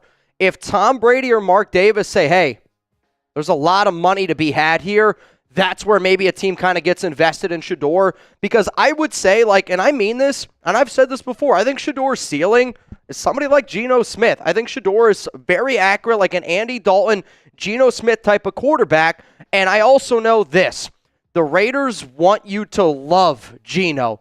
If they go out and they draft Shedeur, they are instantly going to split the nation in half, which is one of the last things this organization wants to do. Now, one of the reasons why I want you guys to click that subscribe button is because ESPN Plus is $120 a year. The Raiders Report's not going to cost you a cent. We're going to put out videos every single day, 100% free, and we are a Raiders YouTube channel. So if you're a part of the nation, I hope that you subscribe. Let's keep on rocking here through this Kiper and Yates ESPN mock draft. We got Armin Membu goes off the board, Jalen Walker, then Shedeur Sanders, which I find funny going off the board here at number 9. Tyler Warren, Kelvin Banks, Matthew Golden, back-to-back Texas players. From 13 to 16, you got Will Johnson, Colston Loveland, Mike Green, Jahdae Barron. Also, you guys will see in the background, the team logo is who ends up taking them. Walter Nolan, Gray Zabel, Nick Emilwari, Omari, and Hampton to our division rival, the Denver Broncos. Pittsburgh Steelers going to go Derek Harmon, Emeka Ibuka, Shamar Stewart, Donovan Jackson. This is a hell of a steal here for Texans. Teteroa McMillan off the board at 25 is wild. Maxwell Harrison in round 1. Malik Starks to the Baltimore Ravens at 27. Malik Williams at 28. Jackson Dart goes off the board at 29 to the Cleveland Browns. Look like that they traded back in. Trey Amos to Buffalo at 30. Josh Connerly Jr. to the Kansas City Chiefs at 31. And then Jahad Campbell, Alabama linebacker, going to the Philadelphia Eagles at 32. Coming up next here on the show, we're going to tell you who the Raiders ended up picking in round 2 and in round 3. And there's also an interesting trade, so make sure you guys don't go anywhere. I know I sound like crap. Hell, I sound like I've been screaming my lungs out at an NBA playoff game, and maybe I got to go actually do that sometime. Huge shout out to our ticketing sponsor, Game Time, the official ticketing partner of the Raiders Report. I'm not the biggest fan of the NBA, but NBA playoffs, man, it's absolutely electric, and I would love to be able to go see a game. And if you are trying to go to an NBA playoff game, I recommend Game Time because of the last-minute deals. Save up to 60% off by buying last minute for sports, concerts, comedy, theater, and a whole lot more. Download the Game Time app, create an account, use code CHATSPORTS for $20 off your first purchase. Terms apply. Again, create an account, redeem code CHATSPORTS. That's CHATSPORTS for $20 off. Download Game Time today. Take the guesswork out of buying tickets with Game Time. You're going to be able to also get curated deals, which this makes it super easy to find the best price on great seats. The super deal is going to help you get those best prices, the lowest price guarantee, event cancellation, job loss protection. I love being able to go watch sporting events, and we've used Game Time multiple times here at Chat Sports. If you're somebody who's busy and you are afraid to plan ahead and you want to kind of wait to the last moment before you end up buying a ticket, which is what I do, right? Like, one of my biggest fears is missing Raiders breaking news, which I know it sounds kind of crazy, but it's the truth. So what I end up doing is, like, I'll try to, like, schedule when I'm going to go to, like, events based on when I think Raiders breaking news is going to happen. I would love to be able to go to a Golden Knights game. I'm going to be rooting for them, and I know my dad's an Islanders fan, but being the fact that we cover a lot of Las Vegas stuff now, kind of a Golden Knights fan. Huge shout out to Game Time for sponsoring the Raiders Report. If you're wondering what time is it, it's always Game Time. Let's keep it rocking here on this ESPN mock. Donovan Enzaraku goes off the board at 33. Tyler Shook going to the New York Giants at 34. Jaden Higgins, Luther Burden, back-to-back wide receivers. Really, really unfortunate there, I think, for the Raiders. They probably would have loved either of those two players. So off the board at number 37, the Las Vegas Raiders are going to go with offensive lineman from Ohio State, Josh Simmons. And he missed 10 games last season with a knee injury, and he was actually probably one of the best offensive linemen in the country before that knee injury ended up happening. And if you're looking at this and you're like, man, we already have Colton Miller, Field Yates ended up making this pick because they went back and forth. While Colton Miller is the left tackle anchor right now, he's set to be a free agent in 2026. Simmons might be coming off a knee injury, but his excellent skill set fits well here. I will say that for the Raiders, there is no combine meeting, there was no pro day, and there was no top 30 visit. So maybe that's something that originally I would say, I don't think the Raiders would end up taking him because he's got a connection with Chip Kelly, because Chip Kelly was there last season at Ohio State. Maybe they didn't feel the need or don't feel the need to do all those things. But I also will say that I believe Colton Miller ends up getting an extension this season. He's got 1 year left, $0 million guaranteed. I've talked about it a few times on this show. I could see the Raiders giving Colton Miller a 2-year extension, tying him with Pete Carroll for 3 more years, tying him together with Geno Smith. The Josh Simmons pick I like, but I don't know if they're going to be able to play. They would play him right away. They'd probably actually have to put him at left guard. Let's keep it moving here, though, in this mock draft. Kenneth Grant off the board at 38. Trevion Henderson at 39. Azari Thomas goes off the board at 40. We'll kind of roll through these from 41 to 44. I'm also trying to save my voice to the best of the ability. From 45 to 48, keep it moving. Reminder, the Raiders' next pick is going to be on the clock here at number 68, and I like Carson Swessinger. I like Xavier Watts. That would have been a player that I would have rather the Raiders gone out and get.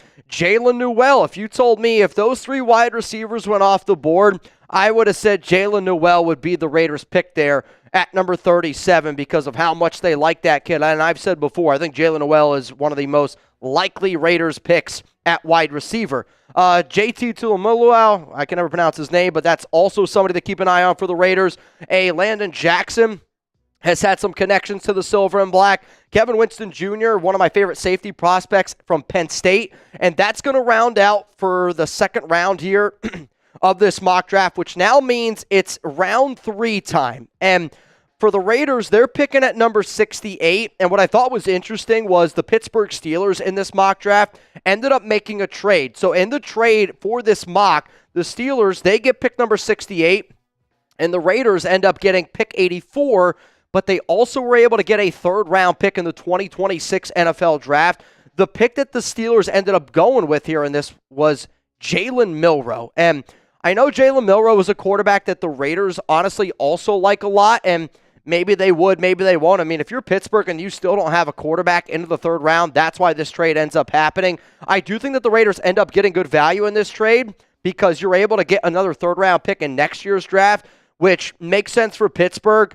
But again, if you're the Raiders, I could see them being in the Jalen Milroe world of possibilities, kind of in this 68, 107 range.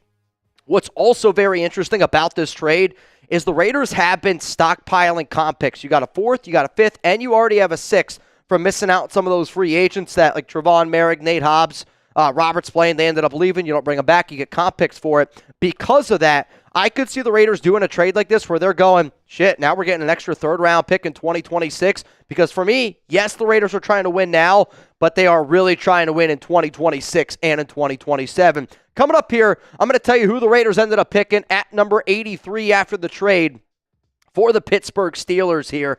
But if you do not know, we are going to be live on Thursday and we are going to be live on Friday here at the Raiders Report. We're going to be live doing a Chat Sports mock draft, so all the NFL teams here at Chat Sports, live NFL draft type of feel. It's going to be the first time we've ever done this. It's going to be a lot of fun. I'm also going to be live on Friday for Raiders Friday Happy Hour. But you know what? If you're somebody that believes if you're not first, you're last. Shout out to Ricky Bobby. Well, right now I feel like I'm in last place. Raiders Report got voted as the second most entertaining show to watch here at Chat Sports, and we got a lot of new people here at Chat Sports, and I get it. They don't really know how the Raiders Report maybe gets down compared to some years past, and I understand that it's been a little bit of a frustrating offseason for some people out there. I just want to get back to being on top, and I want to be the number one channel that people are watching here at Chat Sports. So if you could, make sure you pull up on Thursday. Make sure you pull up on Friday. We're going to be doing some deals, and if you've ever wanted to be a part of the Silver and Black Hills or Mount Raider more, those are going to be 2 days I'm going to need you to show up. Let's keep it moving here, though, in this mock draft. Again, Milroe goes off the board at 68 to the Pittsburgh Steelers. Kyle Williams, a really interesting pick there at number 69, going all the way down to 72, 73 to 76. We've talked about Dylan Sampson a few times, Tennessee running back, somebody that I like a lot. Obviously, you're not going to take him if you end up going with Ashton Jeanty. From 77 to 80, I do think Wyatt Millum is a player that I like, though. Tay Felton going at 78 is very surprising to me. That makes me feel like that there was a huge run on wide receivers, and, you know, there kind of was a little bit. So here at pick number 83, the Raiders are going to end up going with Shamar Turner, defensive tackle from Texas A&M. He is a smaller defensive tackle, and some people kind of view him as a Tyree Wilson of a edge defensive tackle. Put him on your defensive line, let him be an athlete, let him figure it out for himself. He's also from like right down the road of where my fiance Alex grew up in DeSoto, Texas. And here's why Field Yates ended up taking him for the Raiders at number 83. The Raiders land here after the projected trade down with the Steelers.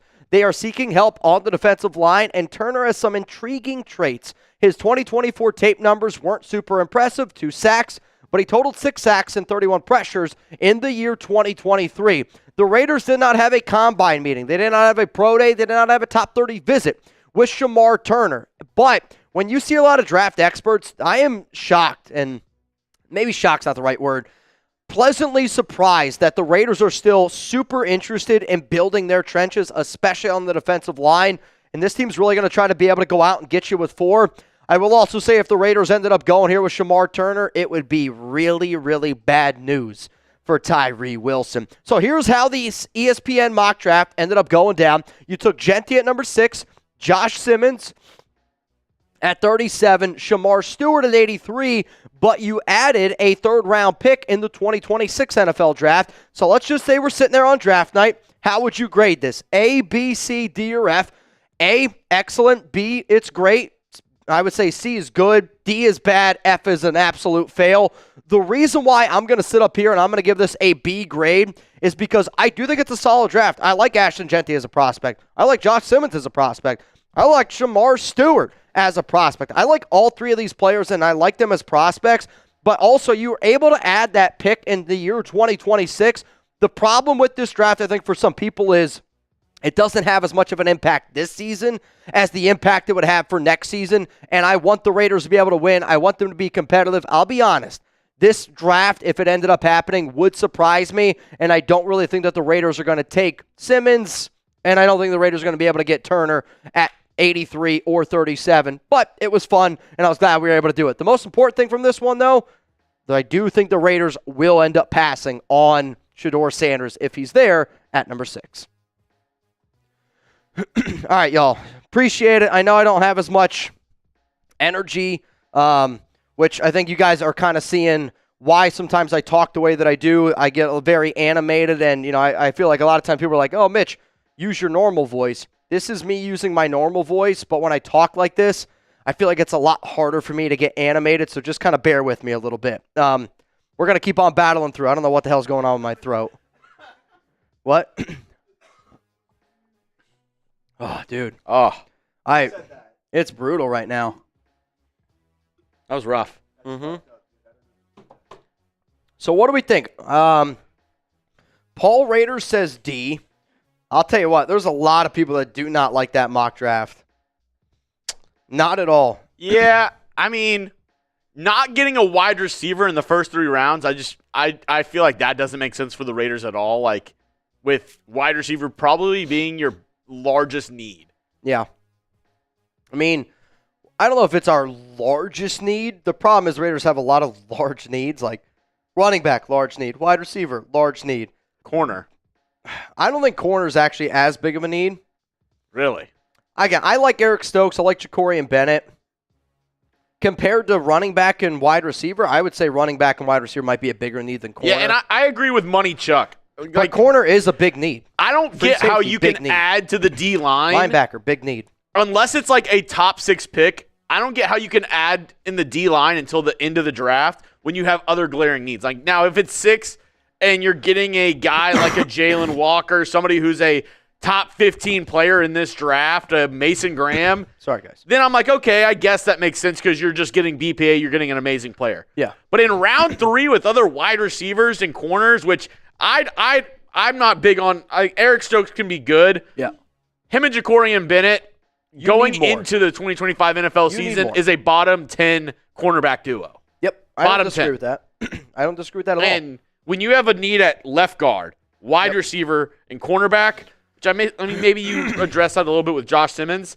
I don't know how you can go D-line in round 3 instead of a wide receiver. The Raiders' biggest needs are running back, wide receiver. You need a free safety. You need a linebacker. You need a cornerback. And how do you go D-line in round 3 when all those needs are still not met?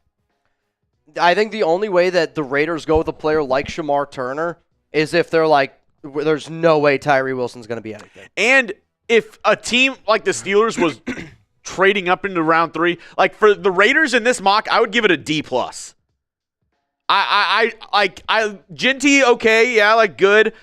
I just don't get the plan with unless you also, and I think in this, the problem with this mock is this tells me that the Raiders are planning for their future more because you added the 3rd-round pick, which I do think does have a lot of value. But even still, like, if you're trying to plan for the future, if a team's trading up for a quarterback, how are you not getting a 3rd or getting a 2nd-round pick in, like, as well with that? Like, I feel like you're in the 3rd round. Like, you're not going to get a 2nd-round pick. But they're moving up for a quarterback for arguably they're going to be their starter if they're going up for Jalen Milroe.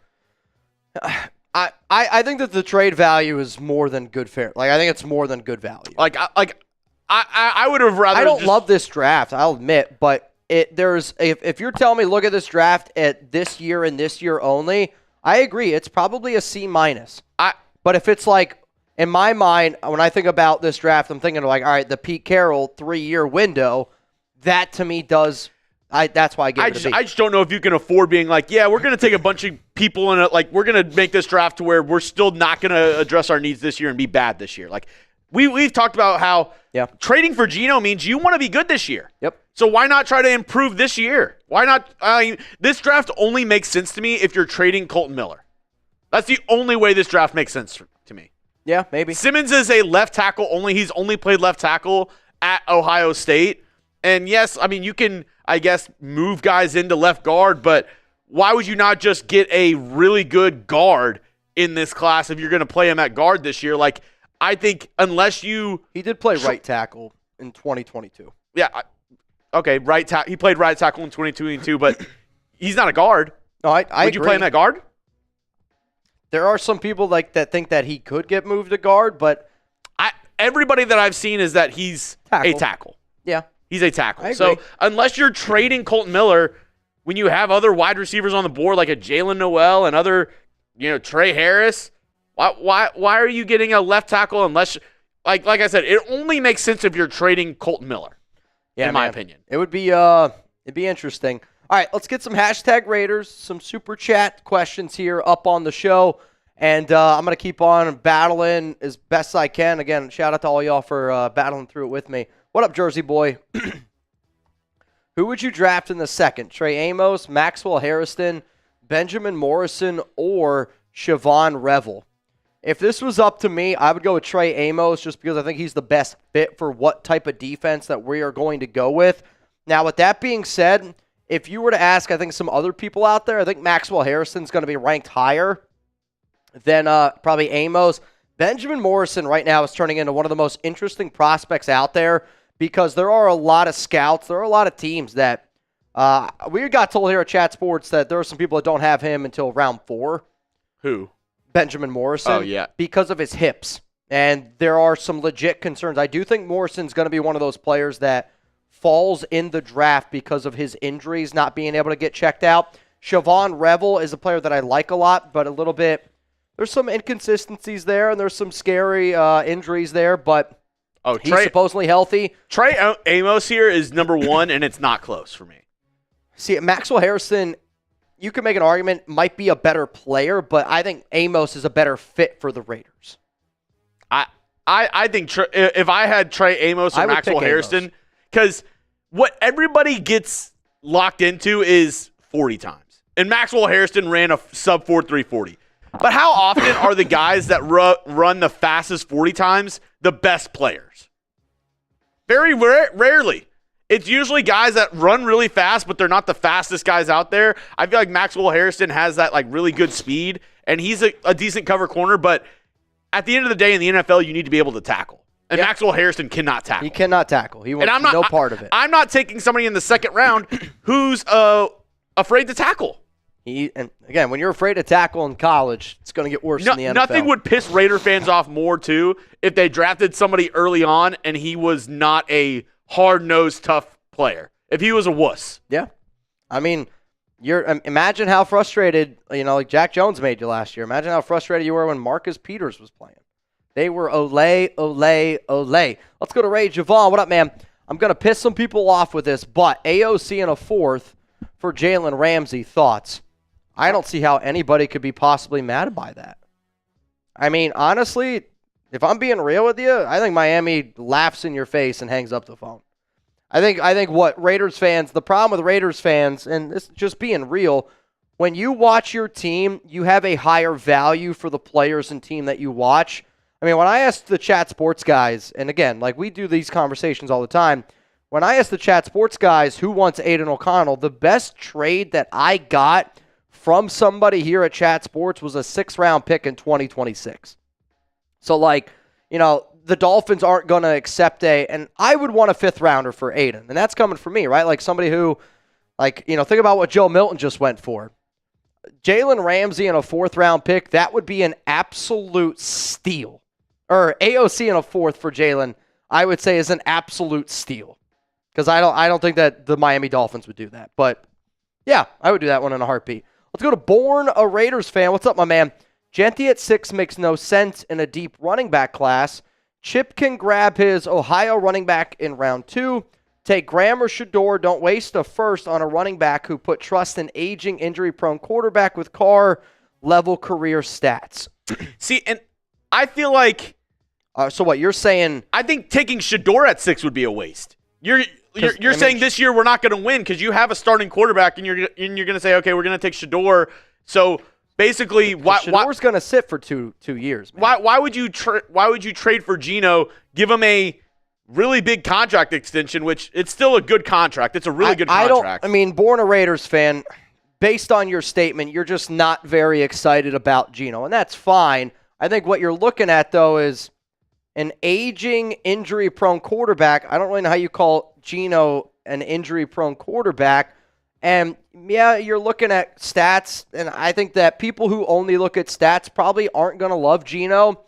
But I think people that look at, you know, advanced analytics and advanced metrics, like they will see that Geno is actually a much better quarterback than Derek Carr. Now, the first part of your statement where you can take an Ohio State running back in the second and take – I agree with that. If Graham or Mimbu are there at 6 – I get this statement a lot, saying, "Oh yeah, I'd rather take one of the O-line or D-linemen," but saying, "Oh yeah, don't take Jeanty because it's a waste. Let's take Shedeur," makes no sense to me. Yeah, and again, like that to me, you just are somebody who's a little bit higher on Shedeur than maybe the NFL public, and you're just a little bit lower on Geno. And I've kind of I don't want to say I'm done arguing about it. I mean, I've talked about it so much, but. Again, like I think you're hoping Shedeur turns into Geno Smith, like an extremely accurate quarterback in the NFL, which is what Geno is, an extremely accurate quarterback in the NFL. And I think the other part that fans don't realize is Pete Carroll loves Geno Smith, right? If you draft Shedeur, you're instantly splitting this fan base, and you're putting a lot of people against Geno. That's not what Carroll wants to do at all, right? And that's why the more and more I see it, more and more, I really don't think Shedeur is going to be the pick. What up, Melly? Bold prediction for the draft. Number 1, Ward. Number 2, Hunter. Yep. Number 3, Sanders, Membu, Graham, Carter. It can happen. It could. It's not going to. It could. And you're right. It is a bold prediction. But based on the reports, it is either Travis Hunter or Abdul Carter to the Giants at number 3. There was a report that said it could be Sanders or Carter. But again, like there's not a lot of NFL teams that value Shedeur Sanders as a round 1 talent, let alone a top 10 talent. I don't know. Top 3. I would say based on some of the notes that we got from, you know, Combine Pro Days, if I had to put a number on it, I would say there's more teams in the NFL that have Shedeur graded out as a non-round 1 QB than teams that have him graded as a round 1 QB. Yeah, and in all honesty, I would say the earliest that you'll see Shedeur go in the 2025 NFL draft is number 9. That is the very earliest I could see Shedeur going. Yeah, I agree. I mean, if you were to ask me right now, do I think Shedeur goes in the top 10? I don't even know if he goes in the top 10. Like, I would actually say no. I would say the odds are that he gets out of the first round more than going in the top 5. Oh, yeah. I agree with that. 100%. And also, yeah, I mean, Abdul Carter would be awesome at 6, though. It would be lit.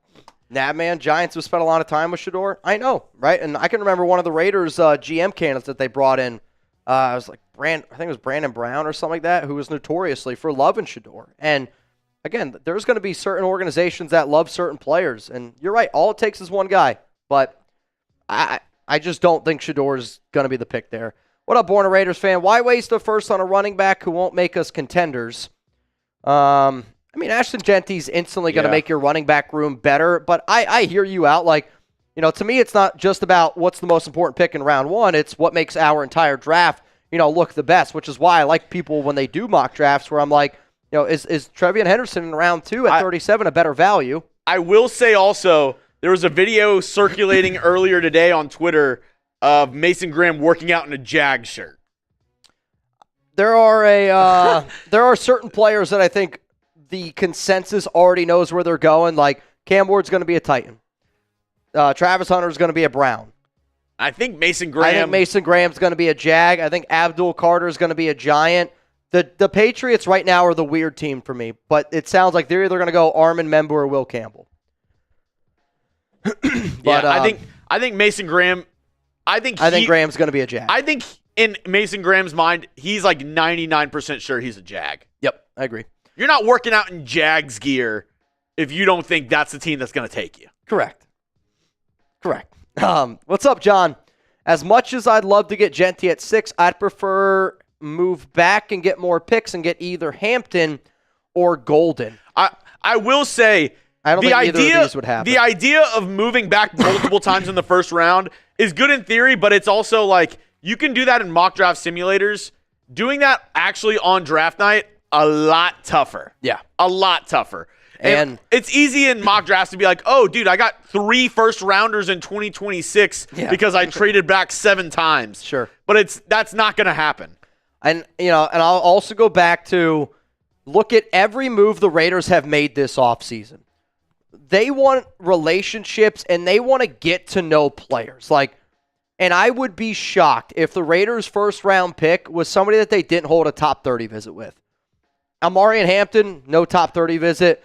Matthew Golden, no top 30 visit. For those reasons, I don't think that there's any chance the Raiders are taking that guy in round 1. And the only problem, too, is at 6, Jeanty's the only person I can really think of right now of a team that would want to trade up for Jeanty maybe, but what other Chicago would want to move up? What other player are teams like, oh, dude, I got to trade up to 6. I have to get this player. To me, the only other is an offensive lineman to protect your quarterback. Yeah, so the only 2 guys would be Membu, or the only 3 I would say, Membu, Campbell, or Jeanty would be the only 3 that teams would legitimately be like, I want to trade up for this guy. I'm trying to, is there a team that needs a left tackle, right? Is there a team that needs a right tackle? And they just paid a quarterback. That would be the realm of maybe they want to go up and get a certain guy. Yeah, the Cowboys always love some offensive linemen in round 1. They also like Jeanty. The Bears like Jeanty. Yeah, I because of the running back, the Dolphins, because of Saquon, because of King Henry last year. We were talking about Jalen Ramsey trade. The Dolphins left tackle Teron Armstead retired this year. They need a left tackle. Would you work that into a trade back? You get 13, another pick in Ramsey to go up to 6. So wait, you're saying 13, if it was 13, a second-round pick, and Jalen Ramsey to move up to 6. You're telling me I get Ramsey, we go back to 13, and I get Miami's second-round pick, which would be, does Miami have one? All right, so what's interesting, all right, Miami does, so it'd be pick 48? Yeah, I do that in a heartbeat. I mean, that's essentially a third, a second, and you're swapping firsts, which is basically what it would cost. You're not going to get Jeanty, though, because you're behind the Bears and the Cowboys. Yeah. Honestly, I would do that trade. I think that's a really good trade value. You get an outstanding corner, you get another pick at number 48, and then at number 13, you're still going to get a player that, again, I think if you're in that range, you're probably in the Will Johnson, Jade Barron type of range. Would you make that trade? Why for yes, in for no? Let me just go get some more water. Can you just talk to them? You give up pick 6, but you get 13, their second-round pick, in Jalen Ramsey. Would you do that? Why for yes, in for no? I don't hate it. I don't hate it.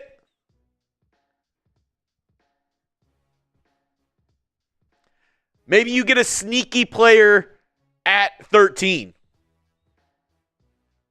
I see yeses from James, Both Jameses. James Fullerton and Jimenez both say yes. Noxian says no. Bad Omens, yes. Brian says yes. A lot of yeses. A lot of yeses. Javi, he says, oh, God, why? Ask the Dolphins host. I'll ask him.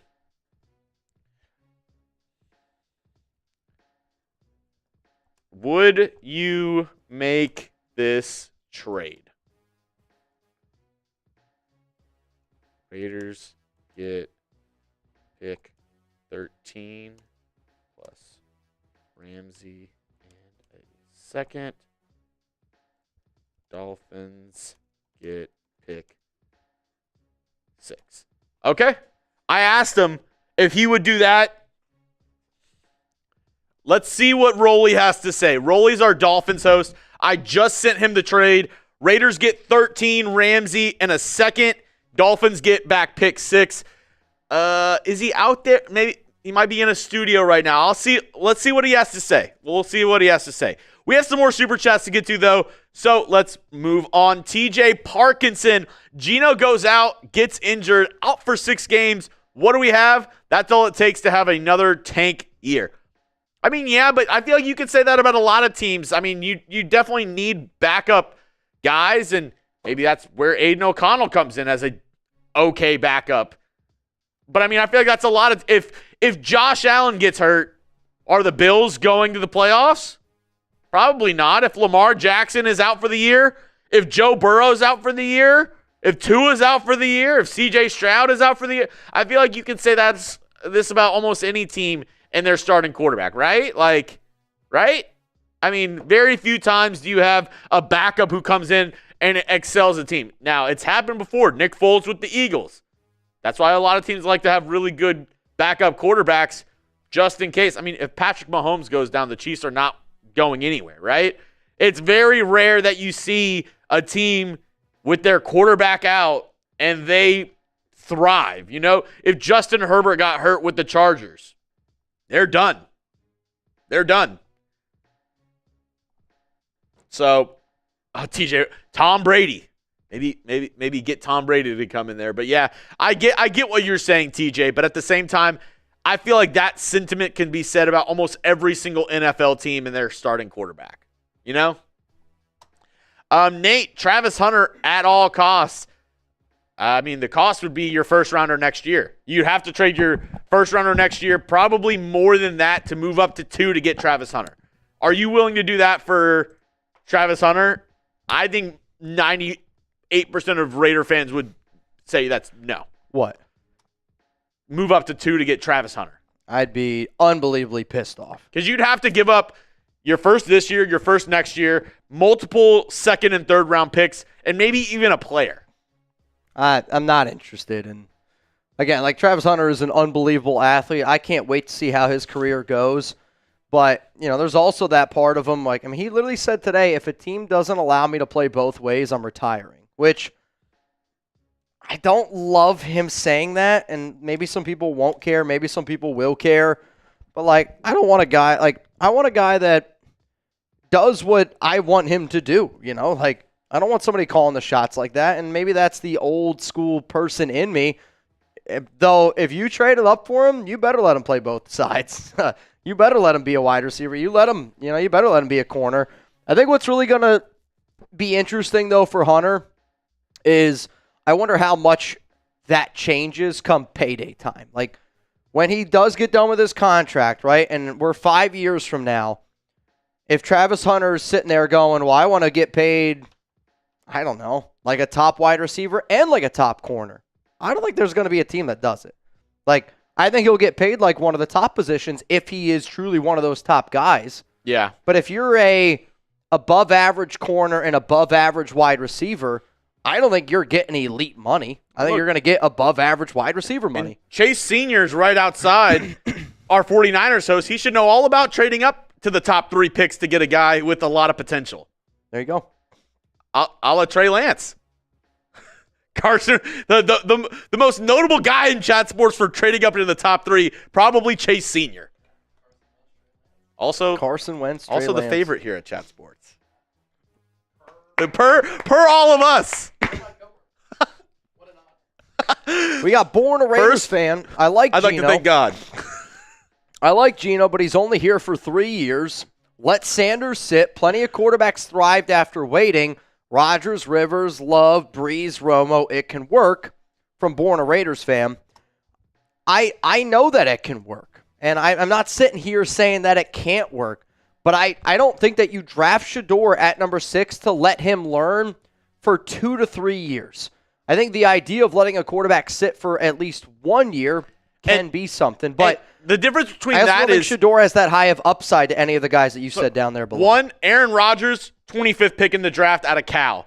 I mean, was good in the draft, wasn't crazy, right? Should've went higher. Jordan Love from a small school went into round 1. A lot of people thought he was a round 2 guy, right? 26, yep. Romo was undrafted.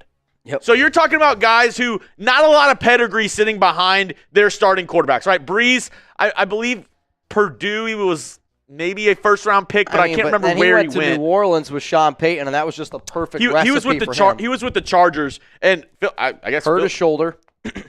But at the end of the day, if you draft Shedeur Sanders, Geno is on the hot seat from day one. Yep. He makes an interception in game 1. You know the amount of put in Shedeur comments we would get? It would probably break our servers. And again, because Pete Carroll and Geno Smith have such a close relationship, this Raiders team they're going to do everything in their power to make sure that the fan base is behind that quarterback. And I talked about this on, it was maybe yesterday's show that I put out. I think the number one reason why Aiden O'Connell would get traded, hear me out, if the Raiders didn't want to move on from Aiden, and if we didn't get a high asking price, I could see the Raiders going, you know what, there's a lot of people around the nation that still aren't fully bought into Geno, and they want Aiden to start. And I would say to those people, if you want Aiden to stick around here and be a backup, we should probably chill on the Aiden O'Connell is better than Geno Smith talk. I mean, it's ludicrous, and the Raiders know that. But the Raiders, I'm telling y'all, want the fan base to rally behind Geno Smith. And to everybody out there that wants Sanders, not saying it can't happen, I just think it's like a 5% chance of it happening. I would be shocked on draft night if Sanders was the pick. Rolly got on the clock. He called me back. He said, we have too many holes. We can't move up to 6, give up Ramsey and a second. He countered with the 5th. I laughed at him, hung up the phone. So I think we can go with one of the 3rd or 4th round picks if we did do that trade. So it would be sounds good. Back to 13, 3rd rounder, and Jalen Ramsey. I mean, if I'm moving back to 13, I want that 2nd round pick. All right. Rolly, no deal. I want that 2nd. And I do see Azul saying, as he should. I don't think that's fair, right? Like, if you're saying you have no room to make any mistakes, I mean, how are you going to develop anybody? How is anybody going to thrive in this system? Peyton Manning threw 30 interceptions. What was it? 30? I think he led the league in interceptions his rookie year. If what you're saying is true, Azul, you would have benched Peyton Manning after year 1. And that's just ludicrous to me, saying, oh, yeah, this guy can't make mistakes. And I get it. That's different. Peyton was a rookie that year. Trolling saying Mac Jones is better than Geno. I wouldn't read into that too much. Again, I would say at this point, and I've said it enough, if you're somebody that doesn't believe in Geno Smith, I'm not going to change your mind, but I am excited for Geno to change y'all's mind because he's a lot better than what people think he is. Let's go to Alfredo. Sanders at 6 would be a complete waste too. Look what happened to the Falcons last year when they took Penix after signing Cousins. I actually think that this is a good comparison, though I do think Geno is a better quarterback than Kirk Cousins, and the biggest deciding factor also is Cousins coming off that Achilles injury. But you kind of wasted spending all that money on Kirk, and you kind of put Penix, in a little bit of a difficult situation because, if you wanted to be able to win, you should have drafted somebody at number 8 to help you win right away. And instead, now you didn't really let Penix develop the way that you wanted Penix to be able to develop, and now you're kind of sitting there and you're going to throw away all this money with Kirk Cousins. I agree. Sometimes you got to be able to learn from past mistakes.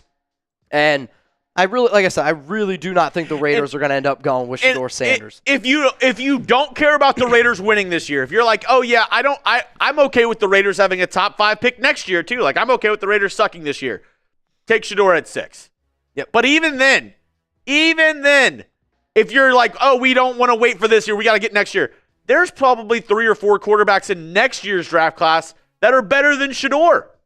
I mean, yeah, it changes all the time. But for a fan base that wants to go best player available, there's nobody that can look me in the eyes and go, Shedeur's the best player available at 6. And that's just the God honest truth, where if the Raiders were picking, a little bit later on, and again, if Shedeur, there is a chance Shedeur falls out of round 1. I know that's a crazy statement to make, but there is a chance that Shedeur falls out of round 1. There's already been discussions around it. And, he's not going to the NFL draft. And maybe that's, his own decision, but I think that he also is probably a little bit nervous that he falls in the draft, and that's why he didn't go. And you're telling me Shedeur, who's all about prime time, having the lights on him, doesn't want to go to the draft? I think that that's also a very interesting thing because he's hearing some stuff. I still think he goes in round 1, but as Chugs and I said, I think that there's a better chance that he doesn't go in the top 6. I think there's a better chance that he falls out of round 1 than goes in the top 6, and I'll stand on that. What up, Emmanuel? Mitch, if we trade Miller, we can try to trade back into the first again and get a better offensive tackle or best player available. My problem is, I don't really think we need to trade Kolton Miller. You know what I mean? Kolton Miller's still a really good offensive tackle. He's still a reliable player. I know he had some injuries the last 2 seasons, but at the end of the year when he got 100% healthy, he was a lot better and he was super reliable. To me, he's still a top 15 offensive tackle in this league, and somebody that is super reliable, somebody that is a great hardworking dude, super likable guy. If anybody's ever met Kolton Miller, he is one of the nicest human beings you could ever imagine. And having somebody like that you could also tie to your regime for the next 2 years, I think is what they end up doing. I am a very confident person, and I'll say Kolton Miller, Jacoby Myers, both of those players get a 2-year contract extension before the regular season starts. I don't know when it's going to be, but I really am really confident in that both of those players will get a 2-year extension. I hear you. Kolton Miller still has got some good years left in him. All right, so here's what I want to do. I want to get into the final segment here on today's show, and it's going to be around Raiders quarterback rankings. And I've done this show a bunch of times, actually, and I am not afraid to ever give myself a pat on the back. You guys know that. I don't think anybody should be, patting themselves on the back, or should be afraid to pat themselves on the back. What I will say this, though, is I believe we have gone through all the supers, or we still have one more, I want to say, from Jersey Boy Greaser, which that one just came in. We're going to answer that one, and then we're going to get into the next segment. Just my opinion. I'd go Jahdae Barron or Will Johnson in the first over Jeanty, and go Henderson in the second. Henderson is an instant fit for Chip Kelly. I guess my only fear is what happens if Henderson, isn't available there, right? If Henderson's not available there at 37, then you might be a little bit nervous of what the running back situation could look like. I do like Jahdae Barron. I like Will Johnson. My problem with them, I just don't like them at number 6. Caleb Johnson's a running back that they're looking at, but that's somebody maybe, again, pick 37, Caleb Johnson. I don't love it nearly as much. I would rather the Raiders take Ashton Jeanty over a Jahdae Barron over a Will Johnson. And that's just because I believe the player that Jeanty is a better player than Barron and a better player than Will Johnson. And I do think there's a less bust factor with Jeanty compared to those two corners. So we love playing the game of this or that with different combinations. Would you rather take let's say, Ashton Jeanty and Trey Amos, or Barron or Johnson, one of those two, and Travion Henderson? Man, honestly, I probably say Jeanty and Trey Amos, but I'm also a lot higher on Trey Amos, I think, than some other people are out there. But, the value is there. Mm-hmm. Travion Henderson can do so many things in the passing game, which Travion Henderson is a better third down running back than Jeanty. Genty's better first and second, but third down back, I'll take Henderson. And I do see people, if you're taking a running back that early, he better be great at all of them. I see people in the comment section trying to help you out a little bit, Mitch. Yeah. Let us know, What should Mitch do to help his throat and his voice? I saw that you need some pozole. I saw that you need to gargle some salt water. Yep. Give us your best cure for Mitch down in the comment section. What does he need to do tonight to fix his throat? Pause. To fix my throat, pause. Problem is, I've been gargling salt water all day, all night. Well, I haven't done it today at work, but yeah, I do it at night. Alex's mom and Alex in general is like my dad. Even as a kid, they were always my dad. Does Alex need to lather Mitch in Vicks? Yes. Somebody just said cough drops ?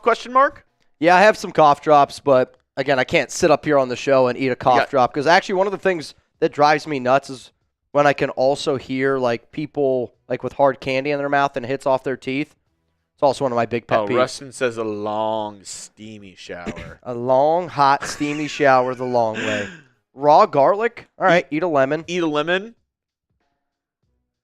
Honestly, I'm not sick. I think it's allergies. I feel fine.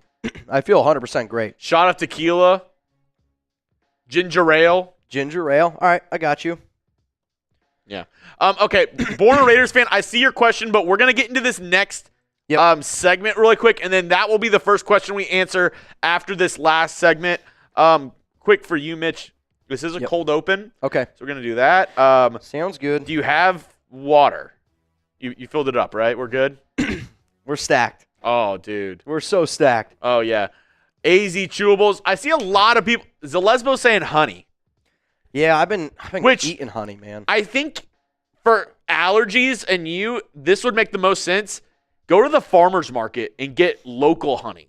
Because I was told by multiple people that's interesting that local honey is supposed to help you with allergies because the bees are getting the pollen from whatever's in this area, and you eating the honey helps you be immune to some of those allergens a little bit more because it's in the honey that's from this area. I mean, I'll tell you what, that makes sense. That 100% makes sense to me. Zalesbo says, "Yas, Chugs." Yas. I'm going to be honest. I can't picture Zalesbo saying it like that. You, 100%. I can see you saying it like that. Not Zalesbo. Zalesbo's a real one, though. Local honey, and we're not talking about cinnamon down at the bar. All right, coming up, let's talk about some quarterbacks that the Raiders could draft. And then after that, I'm probably going to hop on out here. We'll still answer a few more questions, staying live on today's show. And again, reminder, we will be live Thursday and we will be live Friday this week, a special little segment. So make sure you're subscribed. Make sure those notifications are turned on. Also, I'll be live tomorrow if y'all want to catch me with Aaron Wilson, NFL Insider. I'll be live on our Texans channel tomorrow. But if y'all have any draft questions, we're going to do a mailbag just open to any draft questions whatsoever. So if any of y'all want to pop in, I'll be with NFL Insider Aaron Wilson tomorrow on live. If y'all want to ask him any draft questions as well, or ask him about whoever signed 2 weeks ago for the Texans. There you go. All right, coming up, quarterbacks, Raiders, NFL draft. If any of those words interest you, listen to me for the next 15 minutes.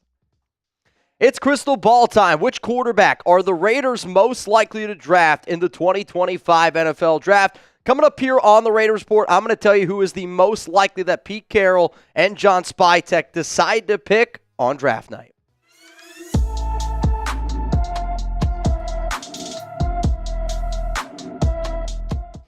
Raider Nation, what's going on? It's Mitchell Renz here, host of the Raiders Report, and today I am ranking which quarterbacks I believe the Las Vegas Raiders are most likely to pick in the 2025 NFL Draft, and I am ranking them from 10 all the way down to 1. 10 being the least likely, 1 being the most likely. The reason why I love being able to do this show and the reason why you should subscribe to the Raiders Report and value a lot of the quarterback rankings that we give out here, we were able to predict back in 2023 that the Raiders quarterback most likely that the Silver and Black were going to draft was Aiden O'Connell. I know a lot of people called me crazy, but when you looked at a lot of the tea leaves, when you looked at a lot of the rumors, you could see that Aiden O'Connell was going to be the top selection there for Josh McDaniels and Dave Ziegler. In 2024, we predicted that Gardner Minshew was going to be the starter, and yeah, it's kind of sucky because we were competing between AOC and Minshew, but I sat up here on this show before the NFL draft, and I said Gardner Minshew and AOC are the two most likely, and you could see Michael Penix, Jaden Daniels, Bo Nix also were in my top 5. I also predicted this offseason that the Raiders were going to add a quarterback before NFL free agency, which at the time Had a lot of people calling us crazy because we all thought this was going to be a team that was going to draft the future of their quarterback. And if you look there a month ago, the Raiders are going to sign or trade for a quarterback before or during NFL free agency. So my point is this. We put in a lot of time. We put a lot of homework. We put a lot of effort in every video we put out here. And we also put out a lot of different types of content. But I love to be able to do these types of shows. And if you like these types of shows, I hope that you continuously pull up here to the Raiders Report. Let's go to number 10 here on our rankings list. And it's going to be Dillon Gabriel, quarterback from Oregon. I'm going to go through and I'm going to talk about each prospect of what I like, what I dislike about each guy. And then I'll ultimately tell you why I think that the pick could be them for the Raiders. He is older, smaller quarterback prospect. Does have tons of game experience, and if you're somebody that fell in love with Bo Nix last season, you're probably going to like Dillon Gabriel as well. I like this poise that he has in the pocket, definitely confident in himself. Overall, I think he's an average accuracy, does struggle throwing the ball down the field consistently, which doesn't really fit with Chip Kelly all that well. This was somebody that I knew the Raiders had on their radar back in November. I did the show based on a source that told me that the Raiders were eyeing both Shedeur and Dillon Gabriel. Now, that was with Tom Telesco at GM. Obviously, now the Raiders, they haven't met with him. They didn't really meet with him at all. In fact, he's the only quarterback on this entire list that the Raiders did not meet with. And I would say the only way that really something happens where the Raiders end up taking him is if all the quarterbacks that the Raiders want somehow go off the board early. There's an early run, and then they're left with Dillon Gabriel. Let's go to number 9 here. It's going to be Cam Miller, quarterback from North Dakota State. And this video is based on if the Raiders draft one quarterback and one quarterback only. If they decide to go with Cam Miller, he does lack NFL size, but you could tell that he's a smart football player. I would say he'd be a good quarterback 2, good quarterback 3. I like his pocket awareness. Now, there's definitely a big learning curve that's going to happen from North Dakota State to going to the NFL.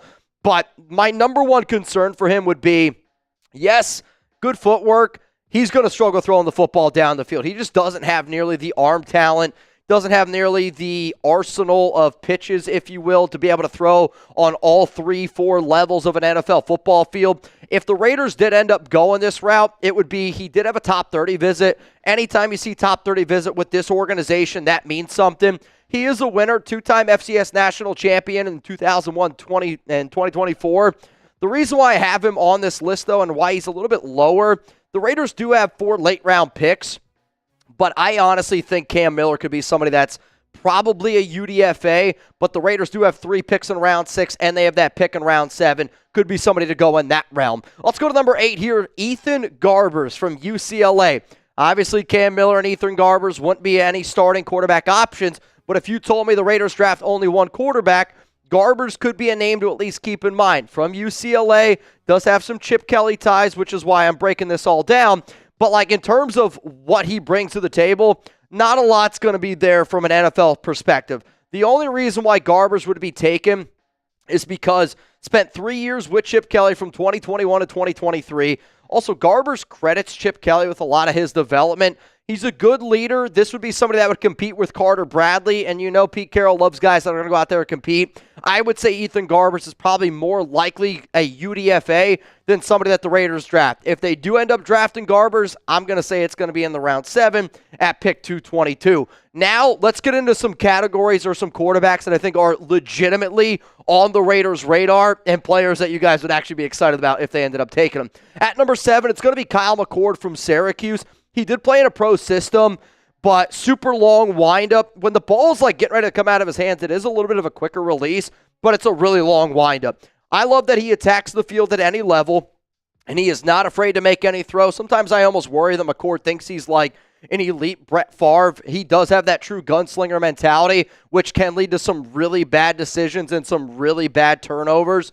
And, it's going to come from time to time. If you do want to be able to sit back and have a QB learn for 2 to 3 years, I do think McCord kind of fits that bill, and there is some legit upside there. He did meet with the Raiders at the NFL Combine, did not have a top 30 visit. McCord played at Ohio State from 2021 to 2023, so there's not any overlap there with Chip Kelly. Tom, when I asked Tom, where do you think he could end up getting drafted, Tom told me a round 5 grade, which for the Raiders, you only have 1 pick in round 5.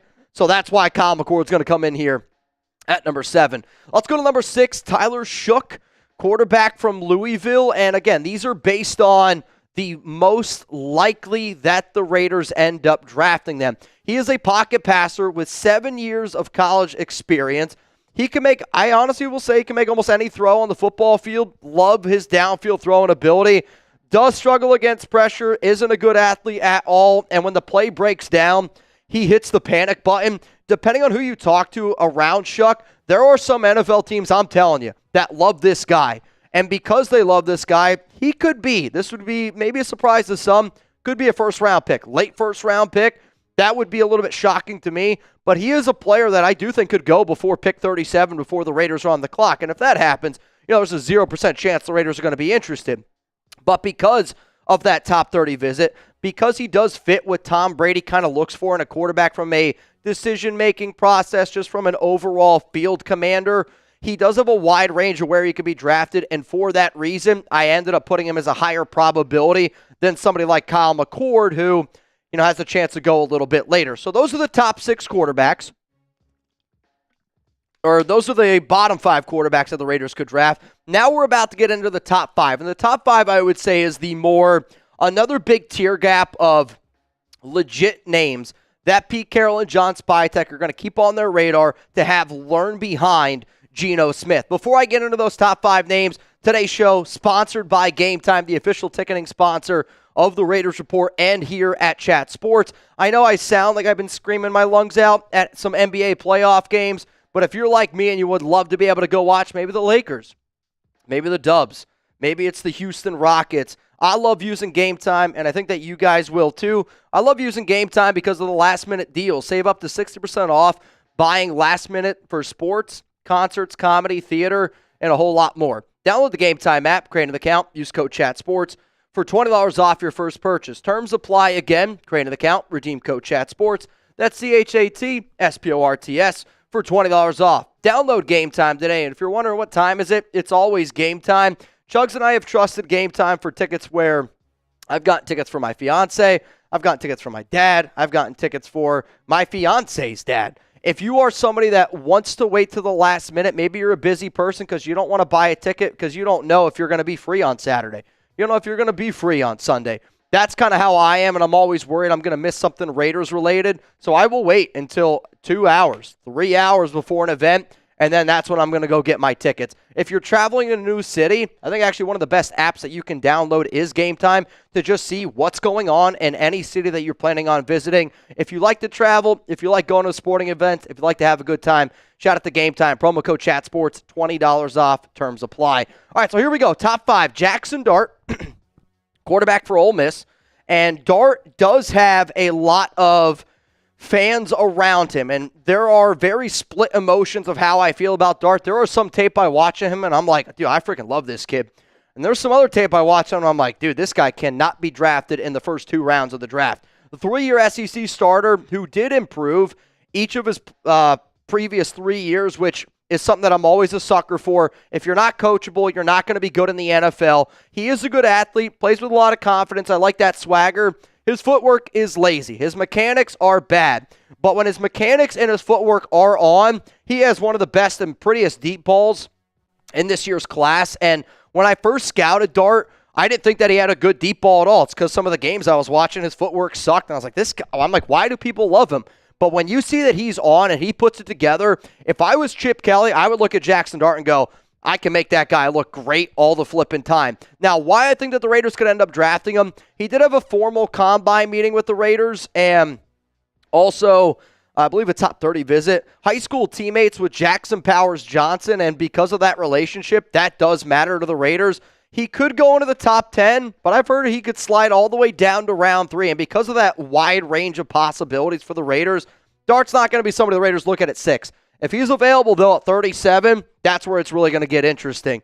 Let's go to number 4 here. I'm going to put Shedeur Sanders at 4, which might surprise a lot of people, but I'm just not somebody that believes that the Raiders are going to take Sanders at pick number 6. It, quite frankly, would shock me. He is a very accurate quarterback. He does have, though, very average arm talent. Mentally tough QB who showed yearly growth from Jackson State to Colorado the past 2 years, but there are some legit character concerns from a lot of NFL teams out there. I love how much confidence he plays with. I love the composure, and you can't argue that he hasn't dealt with a lot of pressure. I do think that sometimes some of these rookie quarterbacks struggle or young quarterbacks struggle in the NFL just from the amount of pressure. If there's one thing I know Shedeur is going to be able to handle, it's pressure. And when the limelight is on him, he has been able to answer that call. The reason why I could see the Raiders going this route is he had a combine interview and a top 30 visit with him.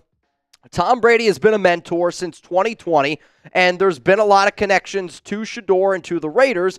Deion Sanders also has said that he wants Shedeur to be a Raider. Deion has also liked multiple of my Instagram posts, me saying that he wants Shedeur to be a Raider.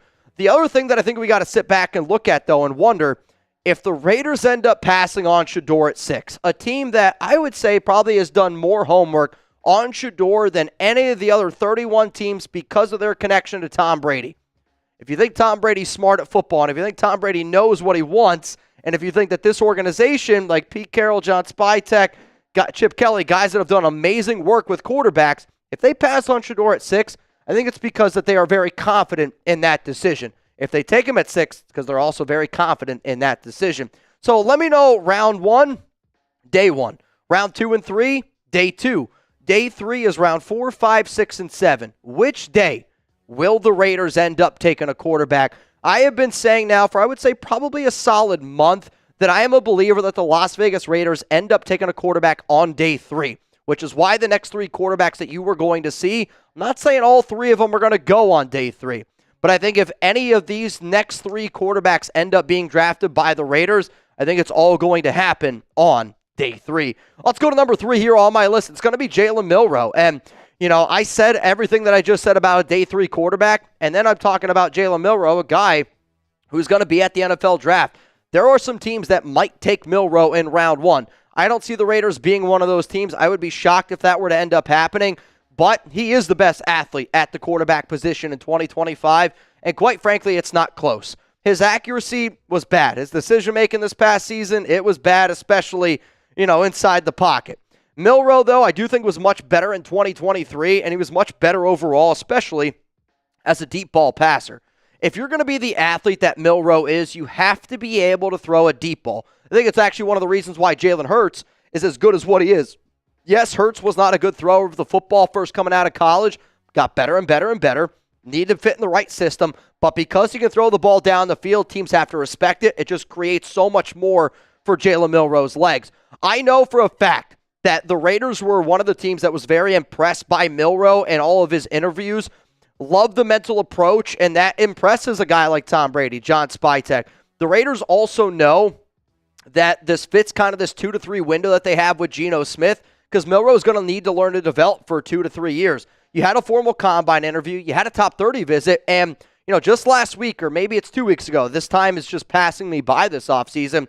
If the Raiders were one of the teams, and it was reported and it was confirmed that they were one of the teams interested in a Joe Milton is an athletic freak. If you're looking for an athletic freak to back up Geno Smith, I think Jalen Milroe fits that bill pretty damn well. Let's go to number 2 here, Will Howard, quarterback out of Ohio State. And I think probably a lot of people expected Howard when I did this show to be number 1, because I had Howard a few weeks ago or a few months ago as my number 1 quarterback most likely that the Raiders would get with Chip Kelly. Now he's number 2. So he fell down, and the guy that came up to number 1, he climbed a long, long way. He does have really good NFL size. He improved over the past 3 seasons. He can create havoc inside and outside of the pocket, which is going to be really critical in Chip Kelly's offense, going to be really critical in this offense in general. My biggest knock on Howard is he needs players to get open before he throws the football.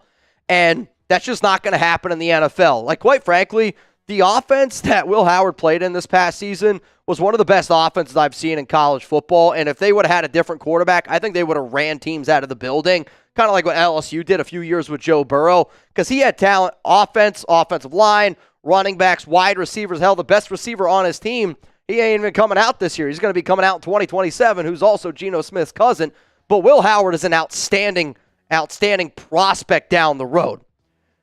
But I also kind of think Will Howard stinks. Anyway, why the Raiders could end up drafting him. Did have a combine meeting with Howard. Also had a top 30 visit. He did just win a national championship with Chip Kelly. Relationships matter to this organization.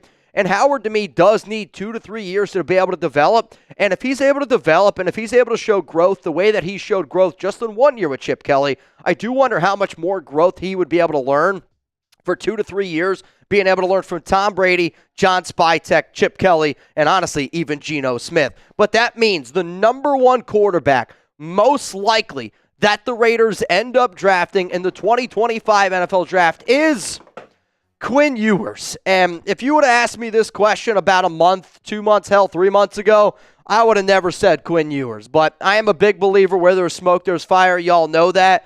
And I'm telling y'all, there is so much attention right now around the Raiders and around Quinn. And you can't deny, he's got tons of arm talent, but his mechanics are, trash can.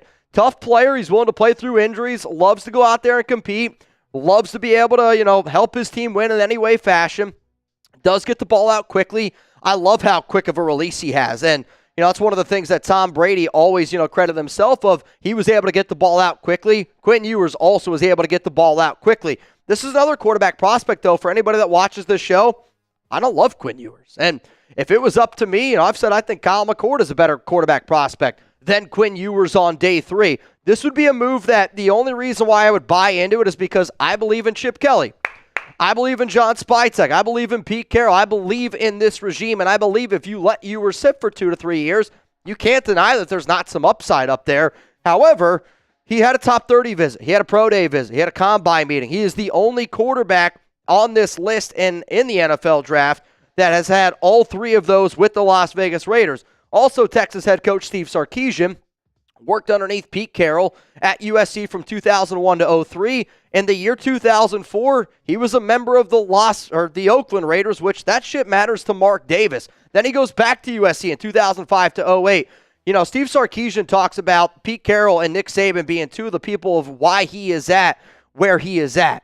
So you add all of the connections from top to bottom, from Mark Davis to somebody like Chip Kelly to somebody along the lines of Tom Brady to Pete Carroll. They are adding up over and over and over again. And because of that, and because Ewers fits that 2 to 3 year window with Geno Smith, I do really believe the quarterback most likely that the Raiders take is Quinn Ewers, because they're also looking to take a quarterback on day 3 of the NFL draft. And I believe Ewers is somewhere probably going to be going in that round 4, round 5 area. So one more time here, if you want to take a screenshot and if you want to send me a post on Instagram or Twitter, just make sure you tag me in it. That way I could share it as well. But I do think Quinn Ewers, Will Howard, they are the top 2 most likely candidates at the Raiders draft. And then I would put Jalen Milroe, Shedeur Sanders, Jackson Dart in that next tier, followed by Tyler Shuck, Kyle McCord, Ethan Garbers, Cam Miller, probably 2 more of just like UDFAs, and Dylan Gabriel I'm just throwing in this list just in case all these other guys are gone on day 3. I do want to say one more time, though, there is an honorable mention in here. It's Cam Ward. He did have a top 30 visit with the Raiders, and I felt, I'm like, if they had a top 30 visit with him, I at least got to mention him on the show. But he's going to be the number 1 overall pick to the Tennessee Titans. So for that reason, the Raiders aren't going to have a shot to go out and get him. If you enjoy the Raiders Report and you want to hang out with Jeremy Chuggs and I more this week, we are going to be doing a special mock draft show here on Thursday. The mock draft itself is going to start at 2 p.m. Eastern Time. Chuggs and I are going to be live at 1 p.m. Eastern Time, and it's going to be all the NFL channels here at Chat Sports, and we're doing a live draft, just like you would see on draft night. It's going to be a lot of fun. It's going to be a competition. We're also going to be live on Friday, but I really, really want you guys to pull up on Thursday and Friday because I'm somebody that believes in if you're not first, you're last, and I feel like I've done a hell of a job here at Chat Sports and being able to build a company and being able to build the Raiders Report. We got a lot of new employees that maybe haven't seen how crazy this show can get. And the fact that I got voted number 2 as the most entertaining to watch, I want to change that. And I want y'all to help me change that this Thursday, this Friday. What do you say? I'm actually number 3. Yeah, that's even worse then. I'll say I couldn't see the other one. Oh, it was Annie Bonaventure game. So it's one of our college basketball guys. 3rd. Come on, y'all. Pull up, hit that subscribe button. Turn on those notifications, and all I hope is this. If you are showing up on Thursday and Friday, if it does get wild and if it does get crazy, I want y'all to be able to participate at home because any day can be an Oakland tailgate. The Raiders Report's all about that. And if the Raiders end up taking any of the quarterbacks that we mentioned, they will take one. It will be crazy here on draft night. I hope that you end up pulling up. Last year we went live for almost 21 hours, almost 300,000 people tune in. We're going to beat those numbers this year and hope that you guys are a part of the journey. Oh, man. All right. Born a Raiders fan, do the Raiders realistically make the Super Bowl in 3 years? Realistically, it's a crazy question to ask. I think realistically, the Raiders are a playoff team with Geno Smith. I think any team. The answer to this is maybe yes. I think any team besides the Chiefs, Bills, Niners, and Eagles right now, you'd be crazy to be like, we're definitely making a Super Bowl. Yeah, I mean, it could also change. Like, imagine asking the Cincinnati Bengals the year before they drafted Joe Burrow. Imagine asking the Commanders last season, right? Like the Texans. Right? Like, even the Texans change. Now. It can change in a heartbeat. Even being like, oh, yeah, the Texans could win the Super Bowl this year is a crazy thought. Yep. Is a crazy thought. Pokemon trainer Ray. I love it. First, can I get a Raiders? Raiders! My thing is, I don't want to pass on Shedeur at 6th overall, and he turns into another Jaden Daniels. In all due respect to Shedeur, he's not anywhere close to Jaden Daniels. Like, Jaden is a hell of an athlete, right? Like, you're comparing Jaden Daniels to Shedeur Sanders. I mean, that's like comparing Charizard to Charmander, which, again, like, just two totally different realms of possibilities. Like, Shedeur is an extremely accurate quarterback, and he is a really good pocket passer. But I really don't think Shedeur has top 10 quarterback upside. Like, I mean this. If I'm Shedeur Sanders and I would look at him as a prospect, I think you're hoping that he turns out to be a Geno Smith type of quarterback, a Andy Dalton style of quarterback, I don't even know, like maybe in the right system, somebody like a Brock Purdy, but we're not going to sit back and go, Shedeur Sanders is a top 10 quarterback. I really don't think that that's going to happen, where Jaden, to me, was just clearly a much better prospect. Shedeur's floor, I actually think, is a lot safer than what people think because of, I do think Shedeur's got it up here, and this is one of the more challenging things. But also at the exact same time, if Shedeur struggles, he's going to rub his teammates the wrong way. I already know he's rubbing some people the wrong way. I know that Crosby and Shedeur are very good friends. Actually, Max grew up with the Sanders family. And, again, Texas connections. And Max and Shedeur are really close. So, Max would have Shedeur's back, obviously. But it comes down to playing well. And I really don't think if Sanders' name wasn't Sanders, we would even be having these conversations. And maybe that's an unfair thing to say. I like Shedeur. I think he's a good quarterback prospect. At 6, though, I just can't wrap my mind around why we, the Raiders, would do that after trading for Geno Smith. If the Raiders didn't trade for Geno Smith, I could sit up here and go, yeah, I think Shedeur makes sense. Honestly, I would. I'd be like, all right, it kind of makes sense to me. I see their plan. Having Shedeur sit for 2 to 3 years behind Geno, I don't really think that that's the plan. Let's go to Patrick. What up, man? I wish the Raiders could get a comp pick or two in the first round this year because of how bad drafting the past NFL teams do not. If there is one team that deserves a comp pick for how bad they drafted over the previous few years in round 1, you're not freaking wrong, dude. It's the Las Vegas Raiders, which, again, it just goes back to we always talk about, John Gruden this, John Gruden that. He was the worst draft evaluator I have ever seen. Rockwell. Will Howard needs to be a Raider. I don't know why he's not being considered the quarterback 2. I'm guessing you're an Ohio State fan. This is my only guess here. And I would say people who think Will Howard's quarterback 2 in this draft also think that you can win a Super Bowl with Aiden O'Connell. And it's not a disrespect thing. It's just Will Howard, he's got tools to be good. And in all honesty, if you told me Will Howard learned in our regime for 2 to 3 years and he was able to learn behind Geno and he was able to just get better and better and better, maybe. But quarterback number 2, no chance. Not right now, at least. He's not close to right now. Castro, what's up, my man? Mitch, buy Zyrtec, drink 2 a day, 1 in the morning, 1 at night. I have terrible allergies, especially being a plumber. You'll feel 10 times better. Do you also have the plumber's crack, Eric? That's a big question. I'll write these down. Thank you, dude. Because, again, I don't really get allergies. The allergies recently been kicking my butt. What up, Suave? Chugs. Y'all don't got Tracy McGrady or Yao Ming. Rockets in 5. You lose in 5. Lakers all day. When I saw Tracy, I was thinking Tracy Morgan. I don't care if you got LeBron, Luka, or a Fupa. It's Rockets in 5, baby. Rockets in 5. You're out of your mind, Noah Suavemente. It's going to be fun. I can't wait to see the Rockets. I mean, you guys are making me want to watch the Rockets like in the playoffs. Dude, Rockets basketball is here to stay. Noah also says Quinn Ewers. I don't disagree with it. I mean, I am not a fan of Quinn Ewers. The Raiders would really have to sell me on this idea. However, though, like you also got to remember, like Ewers skipped his senior year in high school, went to Ohio State, has been a part of some really good regimes with some really, really good coaches, and just hasn't, I think, gotten over the hump. I can remember like, a few years ago, y'all were talking about Ewers because you guys were watching him in high school. Only thing I'll say, and I want to ask you this, Mitch. Do you believe in the clutch gene? The clutch gene? Yes. Do you believe that's a thing? Yes. Quinn Ewers does not have it. Okay. I've watched this man at every level so far. State championship game his junior year. It was Southlake versus Westlake. His coach, the coach for Southlake, was the son of the Westlake head coach. It was son versus father. Oh. One of the worst games that he played that year for Southlake. Now, he was battling some injuries, like a groin injury or something that game as well. He's always injured, though. That's the other part. Was not good in the high school game. Yep. Last 2 seasons at Texas, up against Washington at the end. They had a chance to win that game. Did not do it.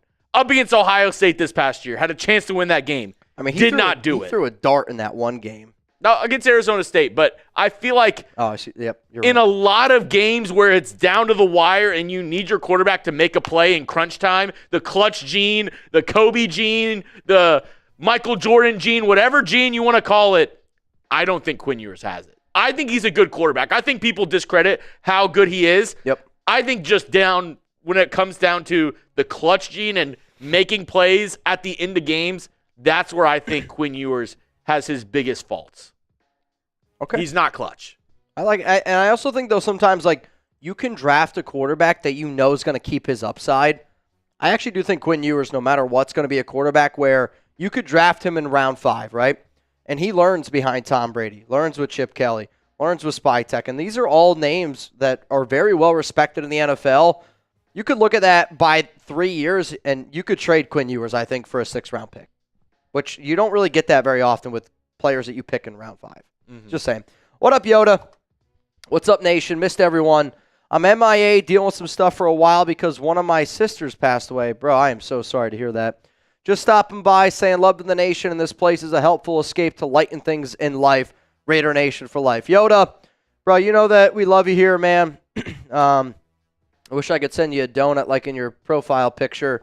Can we all get some Yodas down below? Because Yoda is one of the real ones. He's an absolute legend here, member of the Silver and Black Hills, and has been a absolute legend on this show for many, many, many, many years. So, Yoda, man, I'm sorry that you're going through that. I'll always say, I actually heard somebody say this the other day, and I loved that they said it. I heard it was like a TV or a radio show, but people do a moment of silence because, like, saying I'm sorry or, like, prayers to you, like, there's nothing that you can say that makes it feel better. But to just sit there for a moment of silence is like the best way to just appreciate that moment. So if you guys can with me, Yoda, I'm really sorry. Let's take 3 seconds here, a moment of silence for Yoda Jenkins, the entire Jenkins family, and his sister.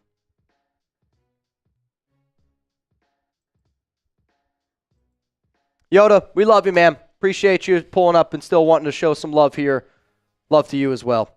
I see a lot of people showing love to Yoda, which I love seeing that. Let's go to Born a Raiders fan. My first choice, first is Graham, second Milroe, or Dart. Choice first, Sanders. Second, any of the Ohio running back. Third choice, Jeanty, Milroe, or Dart. So you're telling, if I have to pick which one of these I would want? I mean, do you have to take Milroe or Dart in the second if you take Graham in the first? I mean, I don't really like any of these. Yeah, like I don't really like any of them. Like, I'd rather just take Graham or Jeanty and then another good. Like, I get Raider fans want to plan for the future. I'd probably go Jeanty and Milroe. I get Raider fans want to plan for the future, but you can't have that attitude after the past 2 years and being in the top 10 the past 2 years. You got to set a culture of winning. You got to win something. One of these days, you got to get out of the dormitory, the basement of the NFL, and you got to start winning games. Yep. How do you do that? You get guys that impact the game today, day one. And getting a guy like Sanders, Milroe, or Dart in the first 2 rounds is not helping you win this year. I do think sometimes, we talked about this when the Eagles won the Super Bowl. They took down Kansas City.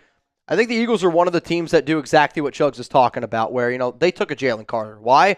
They go, I don't give a shit. He's a hell of a football player. We're going to find a space for him. We're going to try to be the best team possible.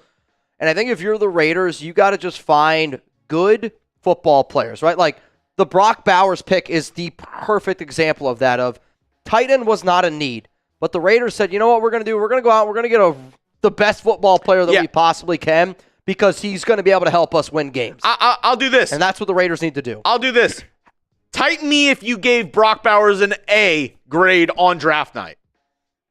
Yep. Type me if you gave Brock Bowers an A grade on draft night. There should be no me's in the comment section. People had mental breakdowns on this show over the Brock Bowers pick. I remember. And if you're saying me, hey, I'm not going to call you a liar, but there were not a lot of A's. I'm not calling you a truther either. Yeah, there was not a lot of A's.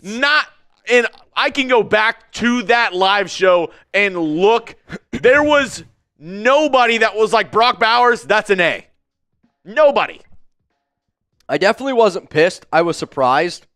I knew Brock Bowers was a good football player, but it came as a surprise. And now, how many people would give that pick an A? I think everybody. There's not a person alive that wouldn't give the Brock Bowers pick. And that's the thing. You took somebody that maybe it's not fitting your picture-perfect puzzle of, this is how the Raiders start building back. At the end of the day, some of the times, you just need to take good football players, regardless of what's going on, regardless of scheme. I got into an argument with somebody the other day they were like, the Texans can't take Trey Harris because they already have an ex-receiver. If you have a good receiver, take him. Yeah. Like, if Trey Harris is the best receiver on the board, if Jeanty or Henderson is the best running back on the board and you need a running back and he's at the top of your board, then take him. If he's at the top of the Raiders board, that's the guy the Raiders should take, and I mean that. Like, I hate this. Like, and this is where player, data gets too much into it. To me, the player that I think could surprise Raiders fans right now is Jalen Walker. The Raiders love Jalen Walker, the edge linebacker, whatever you want to call him, from Georgia. They love that kid. I'm telling you, if they ended up taking him on number 6, I think it would surprise me more if the Raiders took Shedeur Sanders than Jalen Walker. And I actually don't think it's all that close. Even Vegas odds, Jalen Walker's the 3rd highest player that they would draft. And I think Jade Barron would be another surprising player. Storm Shadow, you're wrong in that because you're saying 40 years. Are you just saying that the Raiders didn't make the Super Bowl in the early 2000s? Like, you saying that this has been the Raiders for 40 years, I think, is you not looking at the actual Raiders and just recency bias of the last 5 years they haven't been good. I think we also got to look at the Raiders got unlucky with Derek Carr. And I don't give a shit what anybody says. If Derek Carr doesn't get hurt, I actually think the Raiders win a lot more football games, right? I think the Raiders are looked at. There's a chance Derek's still the QB. Before the Gruden scandal, the Raiders were what? 5-2. 5-2. And you're like, for 40 years the Raiders have been bad, and you can't do the same thing for. Get out of here with 40 years the Raiders have been bad. The Raiders have been unlucky. They got super unlucky with Derek Carr. Let's be honest. They got unlucky with the whole Henry Ruggs situation. And going to the Super Bowl and winning is come on, bro. If you don't think the Raiders going to the Super Bowl at that was, you would say that was a bust year for the Raiders, them making the Super Bowl and not winning? I'm sorry. How about the Tuck Rule season? I've talked to a lot of Raiders fans that would swear on their grave that if the Tuck Rule doesn't happen, they win the Super Bowl that year because the Raiders were the best team in the NFL that season. It's unlucky. It's the fact the Raiders have been bad the past 2 years, and you're like, past 40 years, bad. You're throwing the baby out with the bathwater, and that you think the Raiders organization is bad because the last 2 years have been really shitty years for this organization. That's you getting a glass half full, and you're saying that it's empty. That's all right. Let's at the end of the day, you got to take good football players. It's all good. All right, I think we got one more super. It's coming in from Rebel, Montana, and it's the Silver and Black Hills versus Raider Moore mock draft. I'll tell you what, it would be interesting. I could probably set up a group chat. We could probably figure out something to do. I think it'd be interesting. The problem is we just have too many people. Though I would probably just pick certain people from Mount Raider Moore, and I'd pick certain people from Silver and Black Hills to do it. It'd be fun, man. It'd be fun.